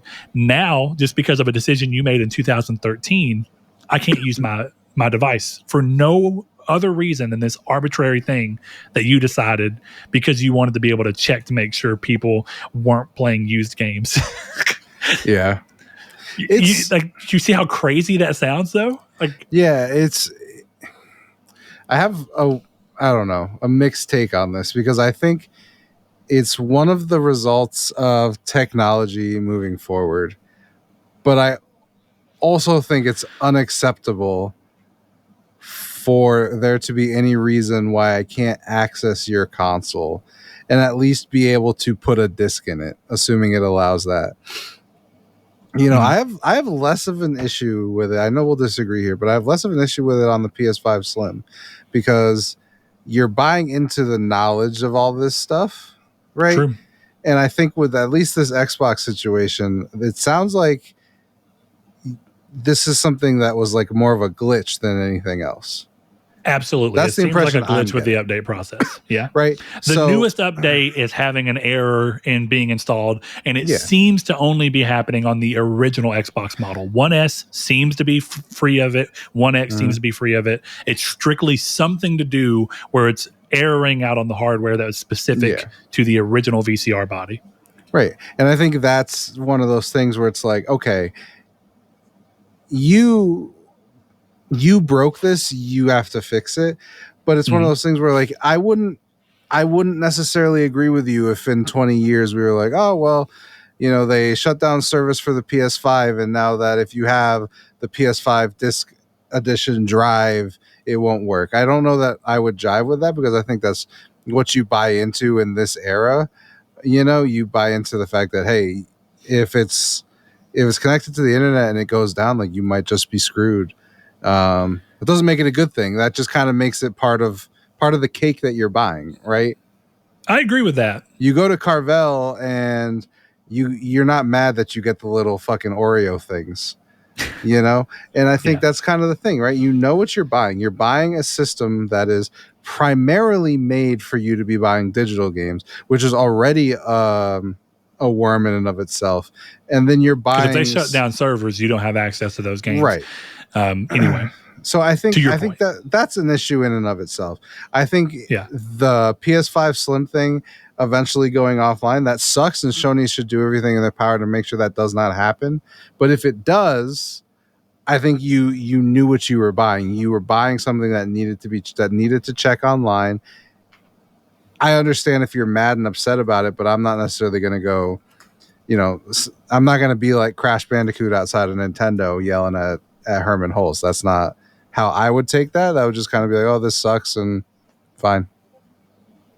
Yeah, I'm with you. I think the thing that I would kind of say there is that I agree with, just to clarify where I was coming from, I agree in the sense that you bought into the PlayStation 5 Slim knowing that this required this, or that you should ideally being able to go into it knowing this. But I think what's kind of weird is that you still ultimately bought something with a disk drive. And I think that it feels really weird if you bought it for a disk drive because you have disk, and if now the only reason you can't play those discs is because of an arbitrary online requirement that didn't really need to be there. And don't get me wrong, I get it. What Sony, this is my best bet, but I think it's pretty intuitive to get here. I think the reason that this is clearly happening is that somebody can't make a third-party disk drive that can play discs that aren't official and allow you to get over and get free games on PlayStation. I'm pretty sure that's all the reason that this is that it gives them a little bit more control to go, well, since this is detachable, and that would mean that anybody could technically find something and make a way to plug it into this, you know, this slot, that we're going to be able to have more control over the, you know, the safety and security of our device, as well as our actual profits from not letting people get one over on us and play unofficial games. My hope would be that, much like PlayStation 3 and PSP and even PS Vita, that eventually PS5 hacking and getting into them and actually kind of modding them around will reveal a way to essentially tell the disk drive that you have that it got the online check anyway, even when it didn't. That's my hope. Because, like, even on Vita, right, you can tell PlayStation Network that you're running software version 3.72, even though you're running 3.55 Henkaku or whatever, you know what I mean? Right. And that's ultimately a software fix for a problem that otherwise exists. And I think that that's good, right? Because that does mean that at least there's an option to go around it on PlayStation 5 in this situation. I think the problem with Xbox here is that you're kind of immediately stuck. And I don't want to harp too much on it. I'm not even saying that Xbox has done some kind of crazy sin. I think that this will be fixed. Microsoft is apparently aware of it now. I imagine it's something that they'll work on quite quickly. But I think it's worth noting that this is a very brief window into problems that we could have when you tie things to online for no real reason outside of trying to have micro control for a little bit before you know you're going to lose it anyway. Because Sony does all these things to have micro control, and then people break through it. PS5's already been modded. Vita got modded, even though they did all this crazy proprietary memory card stuff to try and slow it down. It did slow it down, but guess what? It still happened.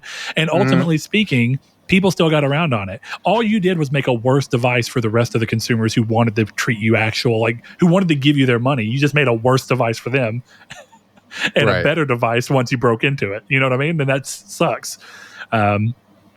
And there's something to be said that I hate the thought that someone who buys a PS5 Slim right now, because it's the only way to buy a PS5, and maybe they're just not getting the opportunity and they want to buy new, and it has a disk drive, and they think, good, I'll always be able to play my games. And then one day down the line, they go, let me pull up my PS5 and play this game. And then they go, whoa, I can't because the server's gone. That this person who just didn't know enough, because I am a big believer, as much as I agree with you that ideally people go in knowing what they're buying, the vast majority of consumers are really just going in, buying something and expecting it to work. Right. And I hate the idea that some random average Joe Schmo suddenly can't use this console that he otherwise should be able to use just because of an arbitrary decision that didn't have to be made, and I think was short-sightedly made. So I hope that this isn't something we continue to see. It's why I hate the idea that there will come a day where I can't play Gran Turismo 7 no matter how fucking great that game is. Apparently the new update is completely fucking the game, by the way.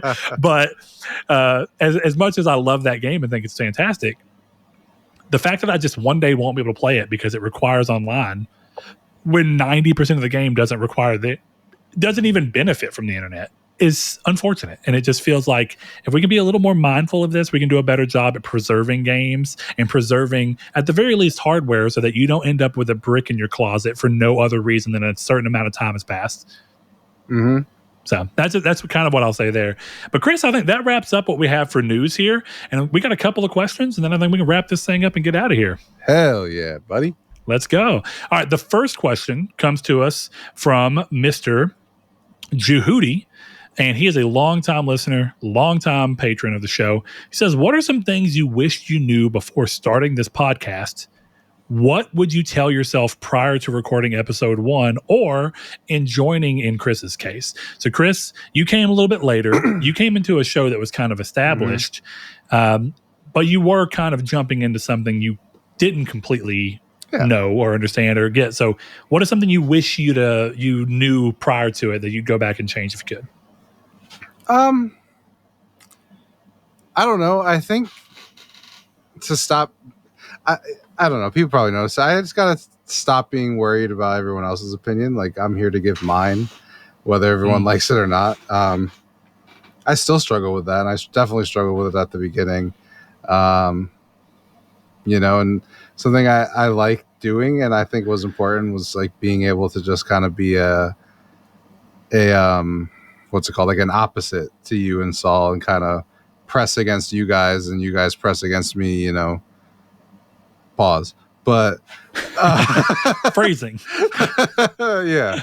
So for me, it was more just like, just be myself. I know that sounds very lame, but that was really the biggest thing. It's like I came in trying to be a part of the show instead of just being myself, who is now on the show, Man, is this an after school special now? Let's go. Yeah.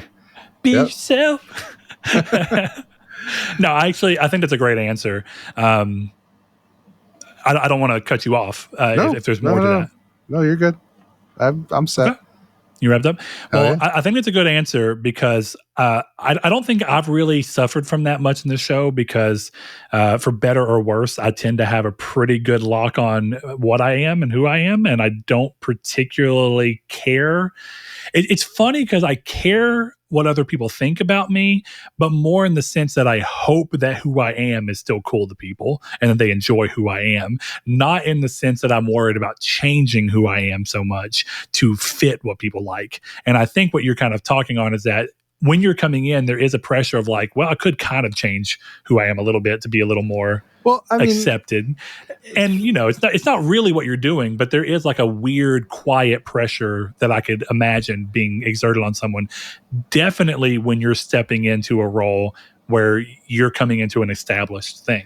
Yeah, and I mean, the biggest issue, you guys knew before I was coming in, because obviously me and you had done a year of midweek matinee, but like before I came here, you guys did not swear on the show. And I think I said to you, I'm like, I'll try, but I don't know that that's going to work. Yeah, it's true. And that was a huge thing. I think we had maybe once or twice, and it was very rare. Yeah. Yeah. It's like, holy fucking shit, they can't stop swearing. Well, and I think it's a good example of who brings what out of you. I think Saul and I, it was interesting too, because I don't think there was ever a point where Saul and I sat against each other and said, hey, we're going to do this very cleanly. I think it's more just that it's funny because people who don't know any different, and they're what they know of Saul is from watching him on the show. Saul's very raunchy and he's very inappropriate and he says ridiculous shit. And I love Saul; he's crazy. One of my favorite things about card night, or whenever we get together for game night on Thursdays, is just some of the shit that comes out of Saul's mouth is so goddamn crazy. But I think it was interesting that when Saul and I really are having serious conversations, which we have often, something that I don't want to just completely put us out there, but since Saul's left the show, he's become a little religious. I don't know why he'd care that I say that, but but what I like about that is Saul's very open to having discussions about the fact, about things, and I take them at good faith and know he's coming at them with an open heart and well-meaning. And when we have those conversations, we don't really cuss. I think that's the thing, is like when Saul and I have serious conversations, which is what a lot of this show was, about these things, even with us, Chris, I think if you notice, sometimes when we get into something we really have a stronger opinion about, we cuss less. You may not realize it, but I think everyone has this, to where the more you care about something, whether you're doing it on purpose or not, you're not thinking about cussing. You're focusing in on what you're trying to, like the point you're trying to make. But whenever it's something that's a little more nonchalant, you slide those as in like little accoutrements, they're little accents. And I cuss all the time. I'm not trying to act like I don't, but it's kind of like at work. I don't have to keep myself from cussing in front of customers. That is not the environment that I'm in. I don't know how to describe it. No, I get but that. I don't have to try. So yeah, it's interesting to see. A quick addendum to that I'm just kind of curious. When you were coming in, I think it was beneficial that you initially came in as kind of a placeholder for Saul in many ways, right? You were a temporary guest to fill in when he was having his health issues that he really needed to focus on, and that was great. And so I think that probably staved this off. But I could also see you coming into something and staying permanently. Did you ever at any point feel a pressure that you needed to try and be like Saul because you were taking his place? Or did that never really hit you? That's more of a curiosity on my end than anything. I think if from the start it was like you're replacing Saul and you're permanently replacing Saul, I might have felt more pressure on that. But I think it started with it felt to me like when we started doing the show solo originally, it felt to me more like if you listen to Midweek Matinee, what's about to happen here. Yeah. That's kind of how it felt at the start, and then it obviously evolved into us, Saul coming back, and the show obviously probably being the weirdest era of it, right, of the transition, because it was like Saul coming back to a show that he used to do, and the show kind of, because it was maybe 10 weeks that we did before he came back. 3 months. Yeah. So, and he was coming back to a show that had evolved a little bit into more of a more raunchy, more like joking conversational show. And then you and I obviously flow differently than Saul and I, and Saul and you, and then the three of us. So the show kind of went back to like half a news show, half of that, half of like, we should probably stay under 2 hours, half of, and then obviously just evolved into what it is now, where we're at 3 hours and 3 minutes, and it's just been us bullshitting. And I think it depends on who you are. If you wanted that, I need my podcast Beyond replacement to just tell me the news. I think we lost a little bit of that in translation. But I think I want to hear about the guys who I'm talking with, who I'm listening to talk, and have more of their personalities in it. Not that you guys didn't, but I think we kind of veer off games more than you used to, so you see more of us as people. Maybe, I don't know. I wasn't the biggest listener of it before. I actually had never heard of you until Blake put us into contact. So it was one of those things where now it's like it's just us finding a groove, I guess. So I never felt like I had to replace him, because it never felt like that's what I was here to do. Yeah, I think that's fair. And I figured as much, and I think that was probably for the better, because you didn't have that weird feeling, and I think that's good. Right. As for my answer to the question, since I didn't have a lot of that to worry about, I think the thing I wish I had put a little bit more consideration into, and it's something I've continued, I think I may have even mentioned this somewhere else in the show, but I think the main thing I wish I had a little bit more control over, and I'm constantly working toward that. I'm very mindful of it. That doesn't mean I don't slip up, but I think I have, in the past 2 to 3 years for sure, really understood the value of not immediately interjecting when I think I have something to say, giving the person who I'm talking to the moment and the time to really let their opinion come out. And so if anything, I wish I could go back and tell myself, like, it's okay to wait. I know that you're excited about what you have to say and you want to say it, but you can let the other person finish in case they're going to say something similar, in case you're misunderstanding what their point is because you haven't allowed them to finish it. Or just in general, you can allow someone to hear their full opinion before you give your full opinion. And, sometimes it's exciting to have people cutting each other off, if definitely depending on how chaotic the conversation is and how important the topic is. Because I think us cutting each other off over whether the cars have health insurance is a very different thing than cutting us off over how we feel about Microsoft or, Sony having the chance to go day and date with first party titles or something. They're just different things. And so I try to, like I mentioned to Grime Kid earlier, right? You don't get better at things unless you practice them. And so for years now, I've been trying to practice listening, waiting, and only responding when I really do feel like what I'm interjecting with is going to actually add something, or that I feel like you've reached the end of what you were aiming for. Sometimes you miss on both of those. Sometimes I add something, turns out it didn't have much value. Sometimes I think you're done, you're not quite. That's the nature of a conversation. Right. But if you're doing better, I think generally you're going to have a better time. You're going to have more fun feeling like you're not getting cut off as much. Listeners are hopefully going to have a better time feeling like they're getting to know your opinion as well as my opinion. And I think it's for the best of everyone. It's a hard skill, because I think that a lot of the times in the modern world, you're rewarded for being impatient and for cutting people off, definitely in an online manner. And I think, Chris, we've talked about this a bit too. The slight delay that doing this podcast over the internet adds does mean that sometimes you fall over yourself because you feel like you have a pocket and it turns out you didn't. And it's because you're not physically here for me to bounce off of. I had gotten pretty all right with that with Saul without even realizing it, just because I could see Saul. I recognized his body language more. And I had to relearn a lot of that with you, which kind of made me actually think, oh, there's a value to this. And a few people pointed it out, like a few listeners would be like, hey, it might be worth you letting Saul. And they did so very lightheartedly and nicely.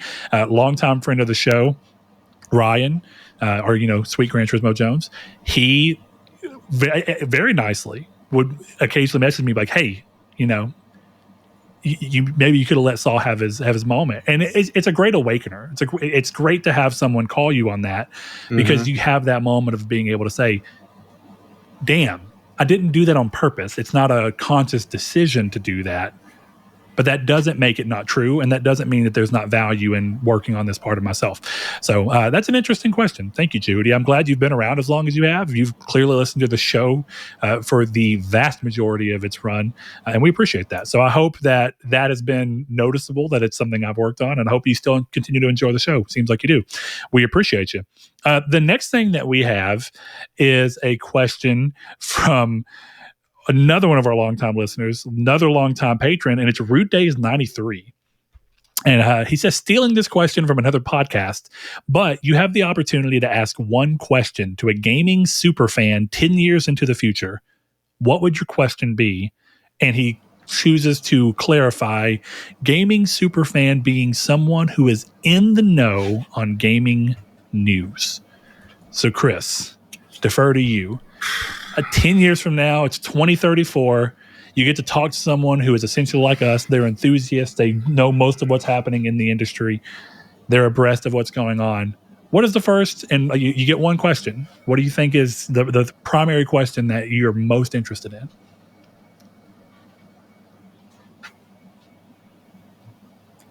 in? There's so many interesting ways you could go with it.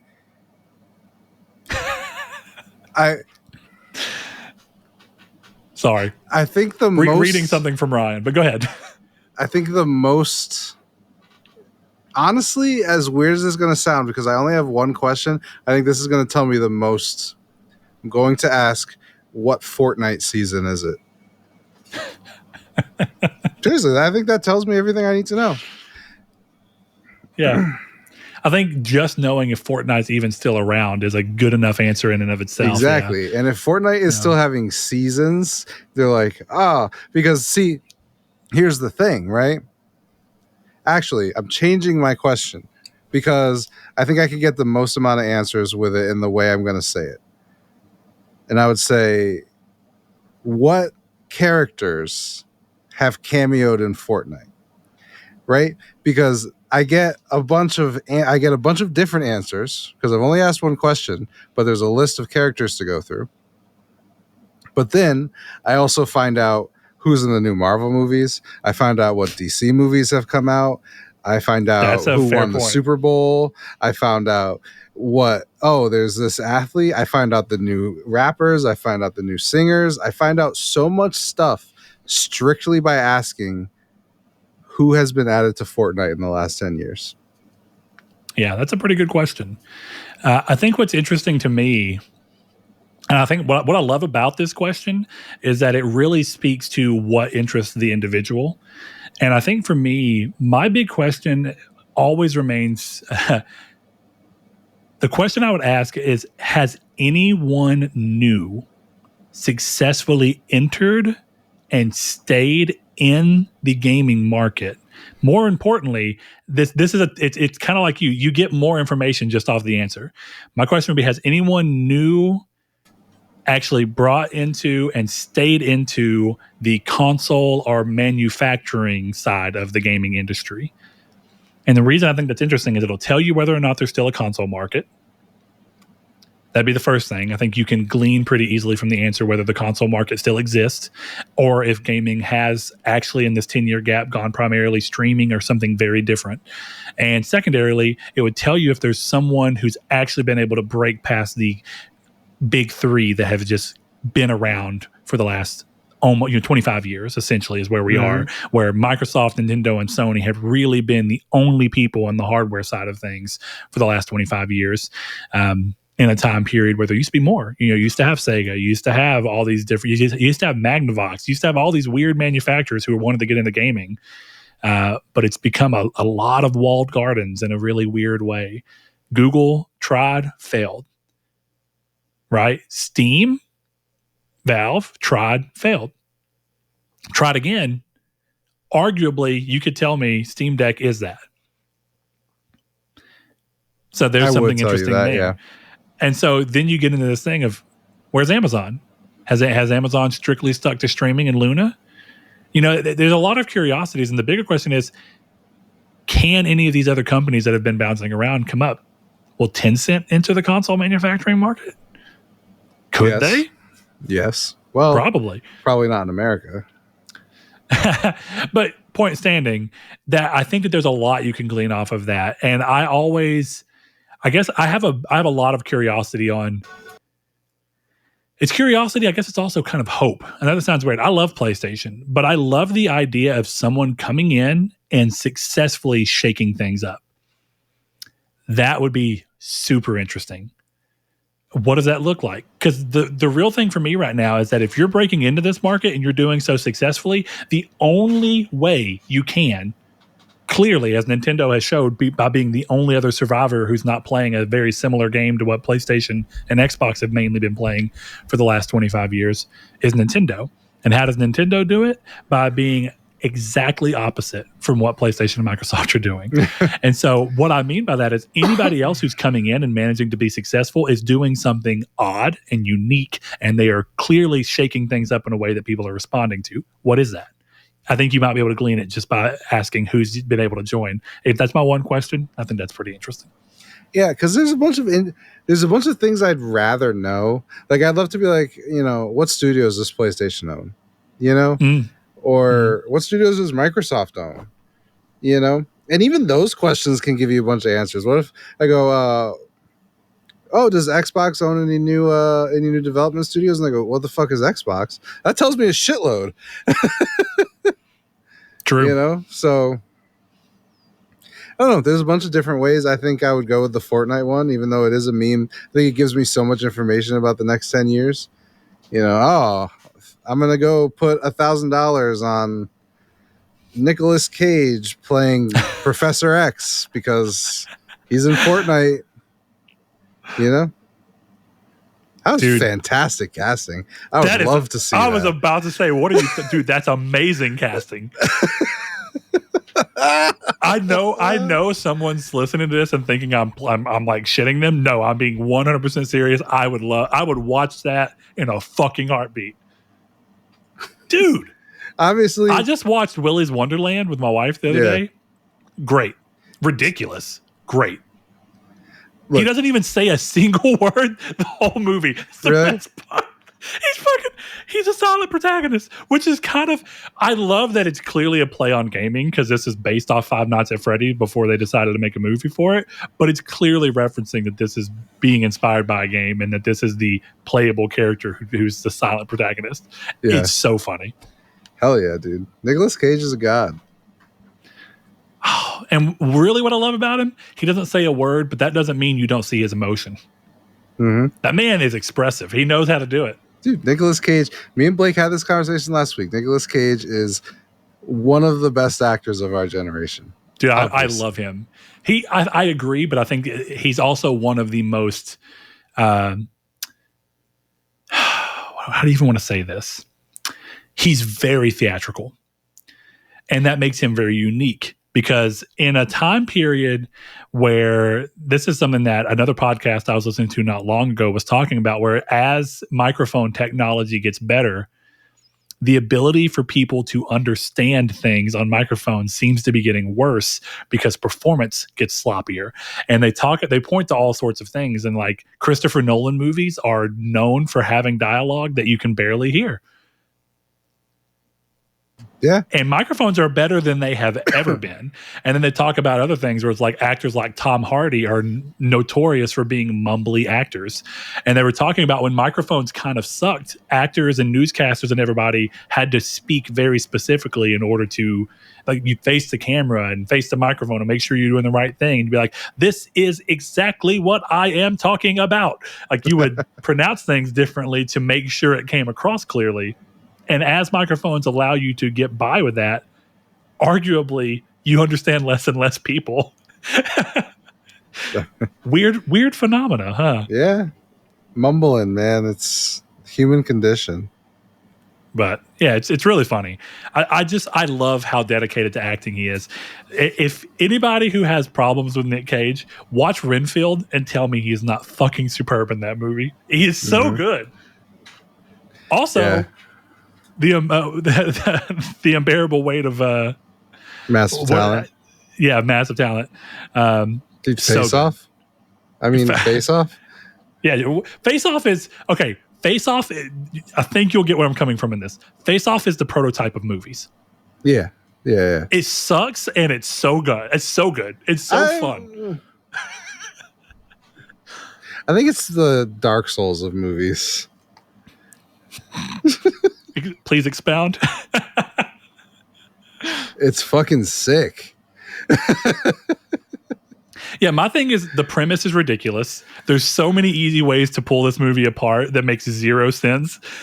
But do I sit down and watch that movie and have a fucking blast every time? You bet your ass I but do. the movie's not good because it makes sense. Nobody's watching Face Off and going,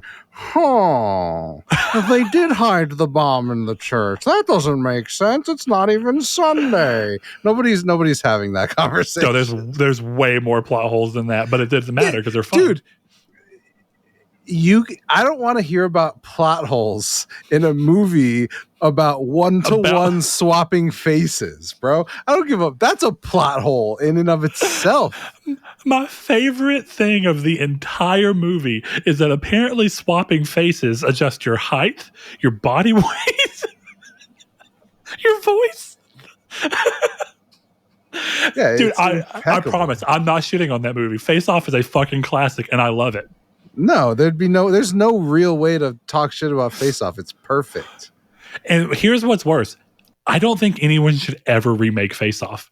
There is no way you can carry the tone of the movie right. You're going to overdo something. You're going to try and make it too serious. You're going to try and make it too funny. You're going to lose it. You're going to lose this really weird balance that movie works. But who would you cast in Face Off?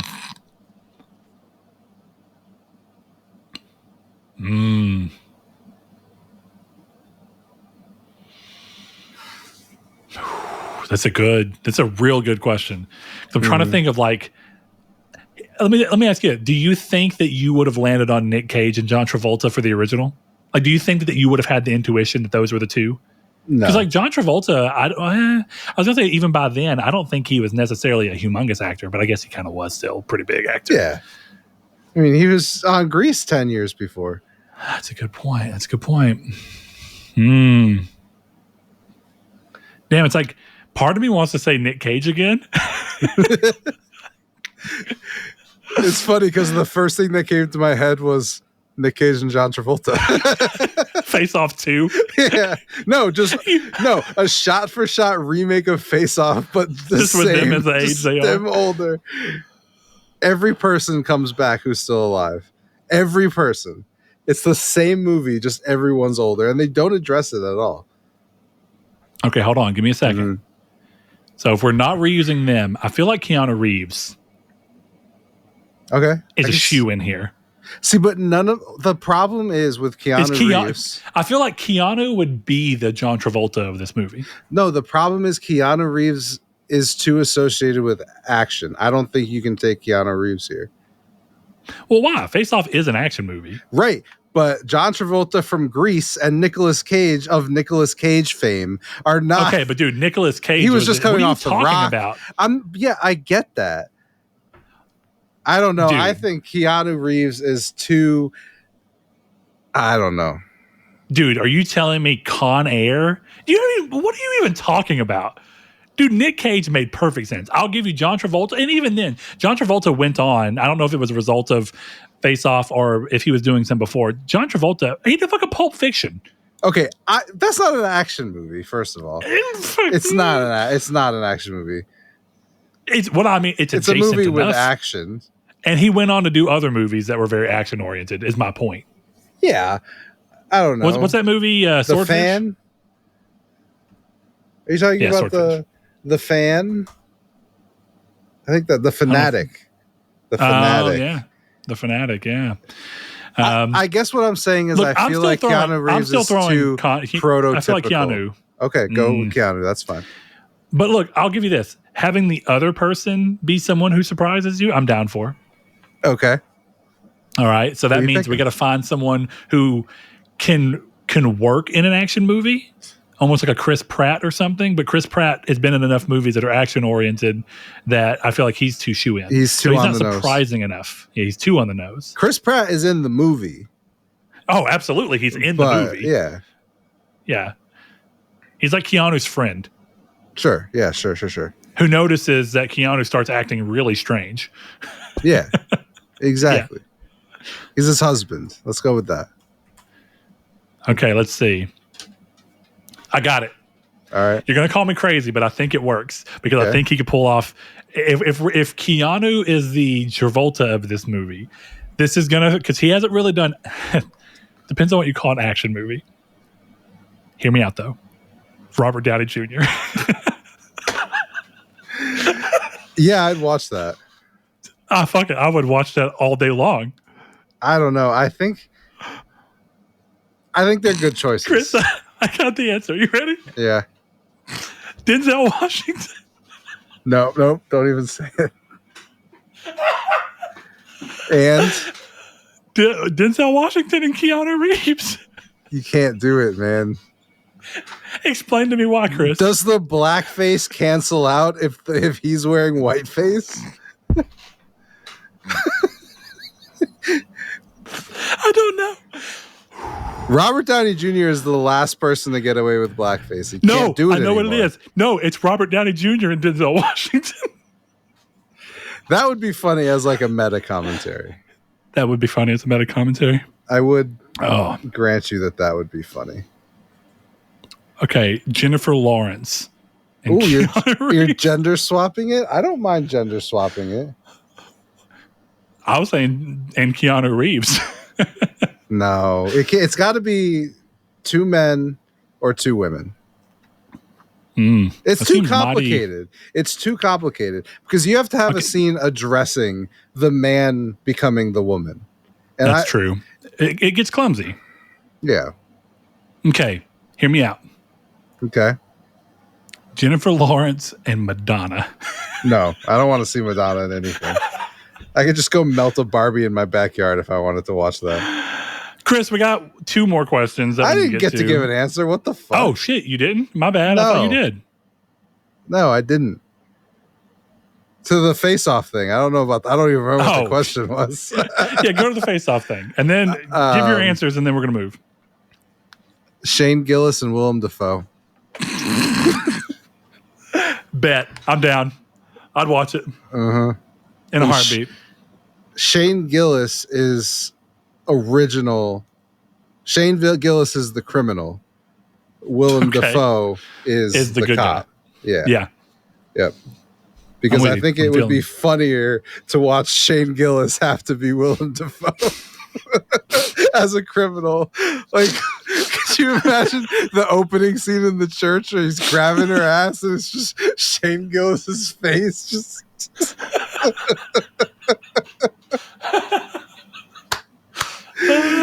Oh my God. Face Off 2. That's pretty good. Also, you could totally give me just the cast of The Lighthouse all over again. It's just Willem Dafoe and Robert Pattinson. I would watch that. I had originally thought Shane Gillis and Jesse Plemons, but I feel like Willem Dafoe is funnier.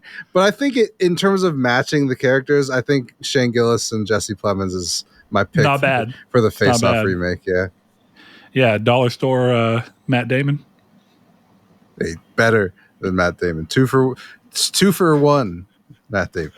TGI Fridays, Matt Damon. Have you seen Game Night? Have you watched Game Night? No, I haven't watched Game Night. Dude, it's late. Watch Game Night immediately. Okay. I'm not promising you It on is that, the but I'll funniest comedy I've ever seen. I have work in the morning and it's 11 o'clock, Chris. So, you know. All right. Go. I'm not saying I won't watch it. I'm saying that tonight may not be the day. I don't think I was telling you to watch it tonight, but you said immediately. Sure, immediately being earliest convenience.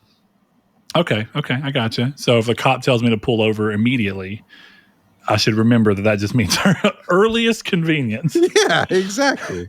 Right. And then when I get arrested for resisting arrest, I go, well, you said immediately, and we all know that means at my earliest convenience. Exactly. You're getting it. Okay, Chris, we got 2 more questions. You ready?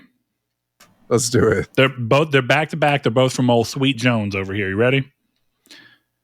First one. Having seen 4 of the 5 endings to Dragon's Dogma 2 and now starting on my 3rd playthrough, my question is, what garbage could the 2 of you possibly be playing instead of Dragon's Dogma 2? Well, there's about an hour and 45 minutes at the beginning of the show.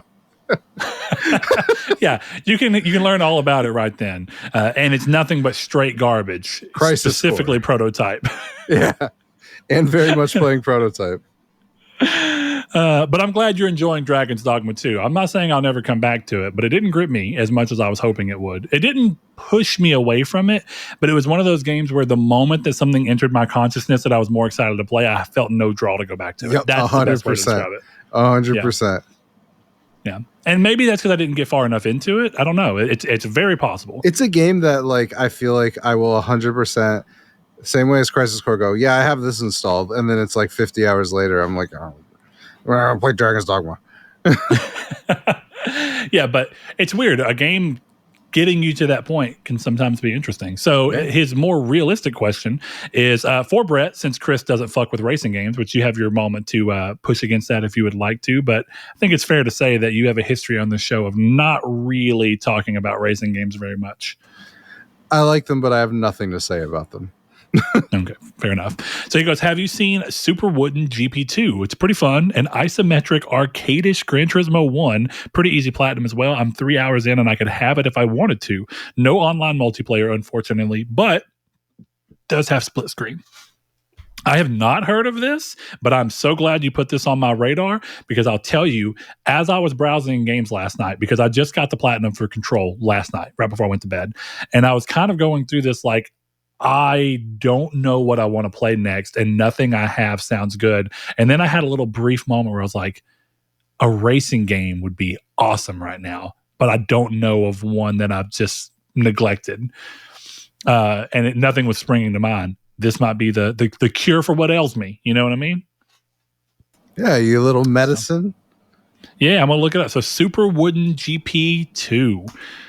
And from what he's describing, I'm assuming these are little wooden cars, and it's just, oh, hell yeah, dude.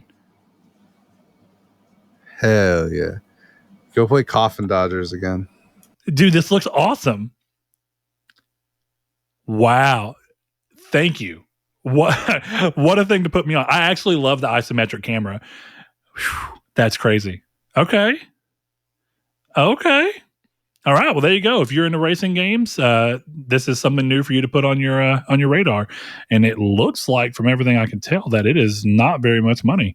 So that's cool to see because, you know, little cheap games like this are always where it's at. It looks like it's $12.99. Is that correct? Well, why did it do that? Let's go back to it. Right now, it's on sale with PlayStation Plus for $11.69.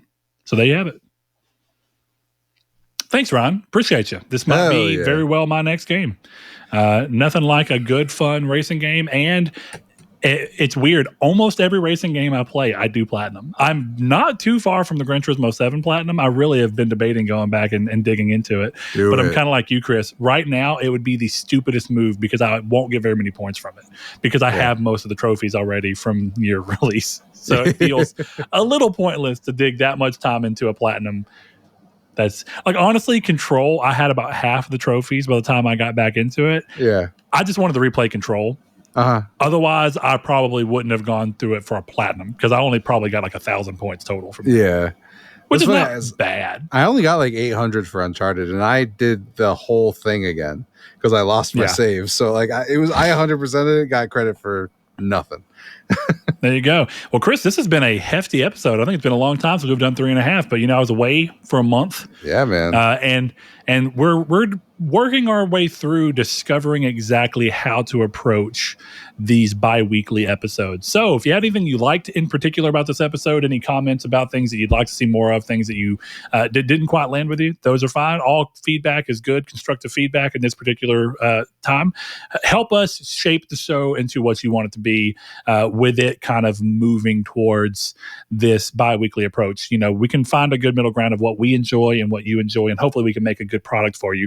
So those of you who like nice long episodes and just like to hear us bullshit, hopefully this has been that for you. Chris, thanks for joining me. Who knows? Maybe this will be my new Tuesday routine, 3.5 hours with Chris. Not a bad thing. And you know what? Just to throw it out there for anybody who is invested, Chris and I have now actually had 2 Tuesdays where we have been able to work on our card game. Mm-hmm. And considering how busy I am outside of the time where we do this, those have been the only time I've had to work with Chris on that. So it's been really nice because it goes to show how we would have so much less done if we hadn't gone towards this bi-weekly approach. So absolutely. Appreciate you guys. Thank you. As being as busy as I am. Big and famous because of our projects, maybe we'll go to a weekly show again. Yeah, when I don't have to work anymore. Exactly. Chances are low on that, but you know what? Only you can determine that by going to patreon.com/Nartech and give us as little as $1 per month to support this show with more than just your time, which we are always thankful for. Chris, like I said, thanks for joining me. If you want to join those lovely patrons, we shout them out at the end of every episode. Remember, if you want to talk to us on social media, you can find us on Twitter, also known as X, at Triangle SQRD. You can find us in the link in the description below in the Discord, where you can talk to Chris and myself, as well as a lot of our other listeners and patrons, to see what we are up to day to day, moment to moment. Share your thoughts on what we talked about in the show in the open podcast discussion section. You can give answers to our call to actions for both the community's take, which will be about what PlayStation classics you would love to see added, as well as talk to us give us questions for the call to actions that we give out for the weekly question. So with all that in mind, we would like to shout out Duh Overlord, Spencer, Brandon Edwards, Alex, Barry Rogers, Stingray X, Matt Tubbs, Easton328, Lecheon69, Bailey Robertson, Mark Schutz, Rude Days 93, Kevin Bacon Bits, Danny Biliobos, Jehudi MD, No Fate, Josh Ayers, Derek Porter, Matthew Green, and Sean Sandaroo. Thanks to each and every one of you. We'll see you next week.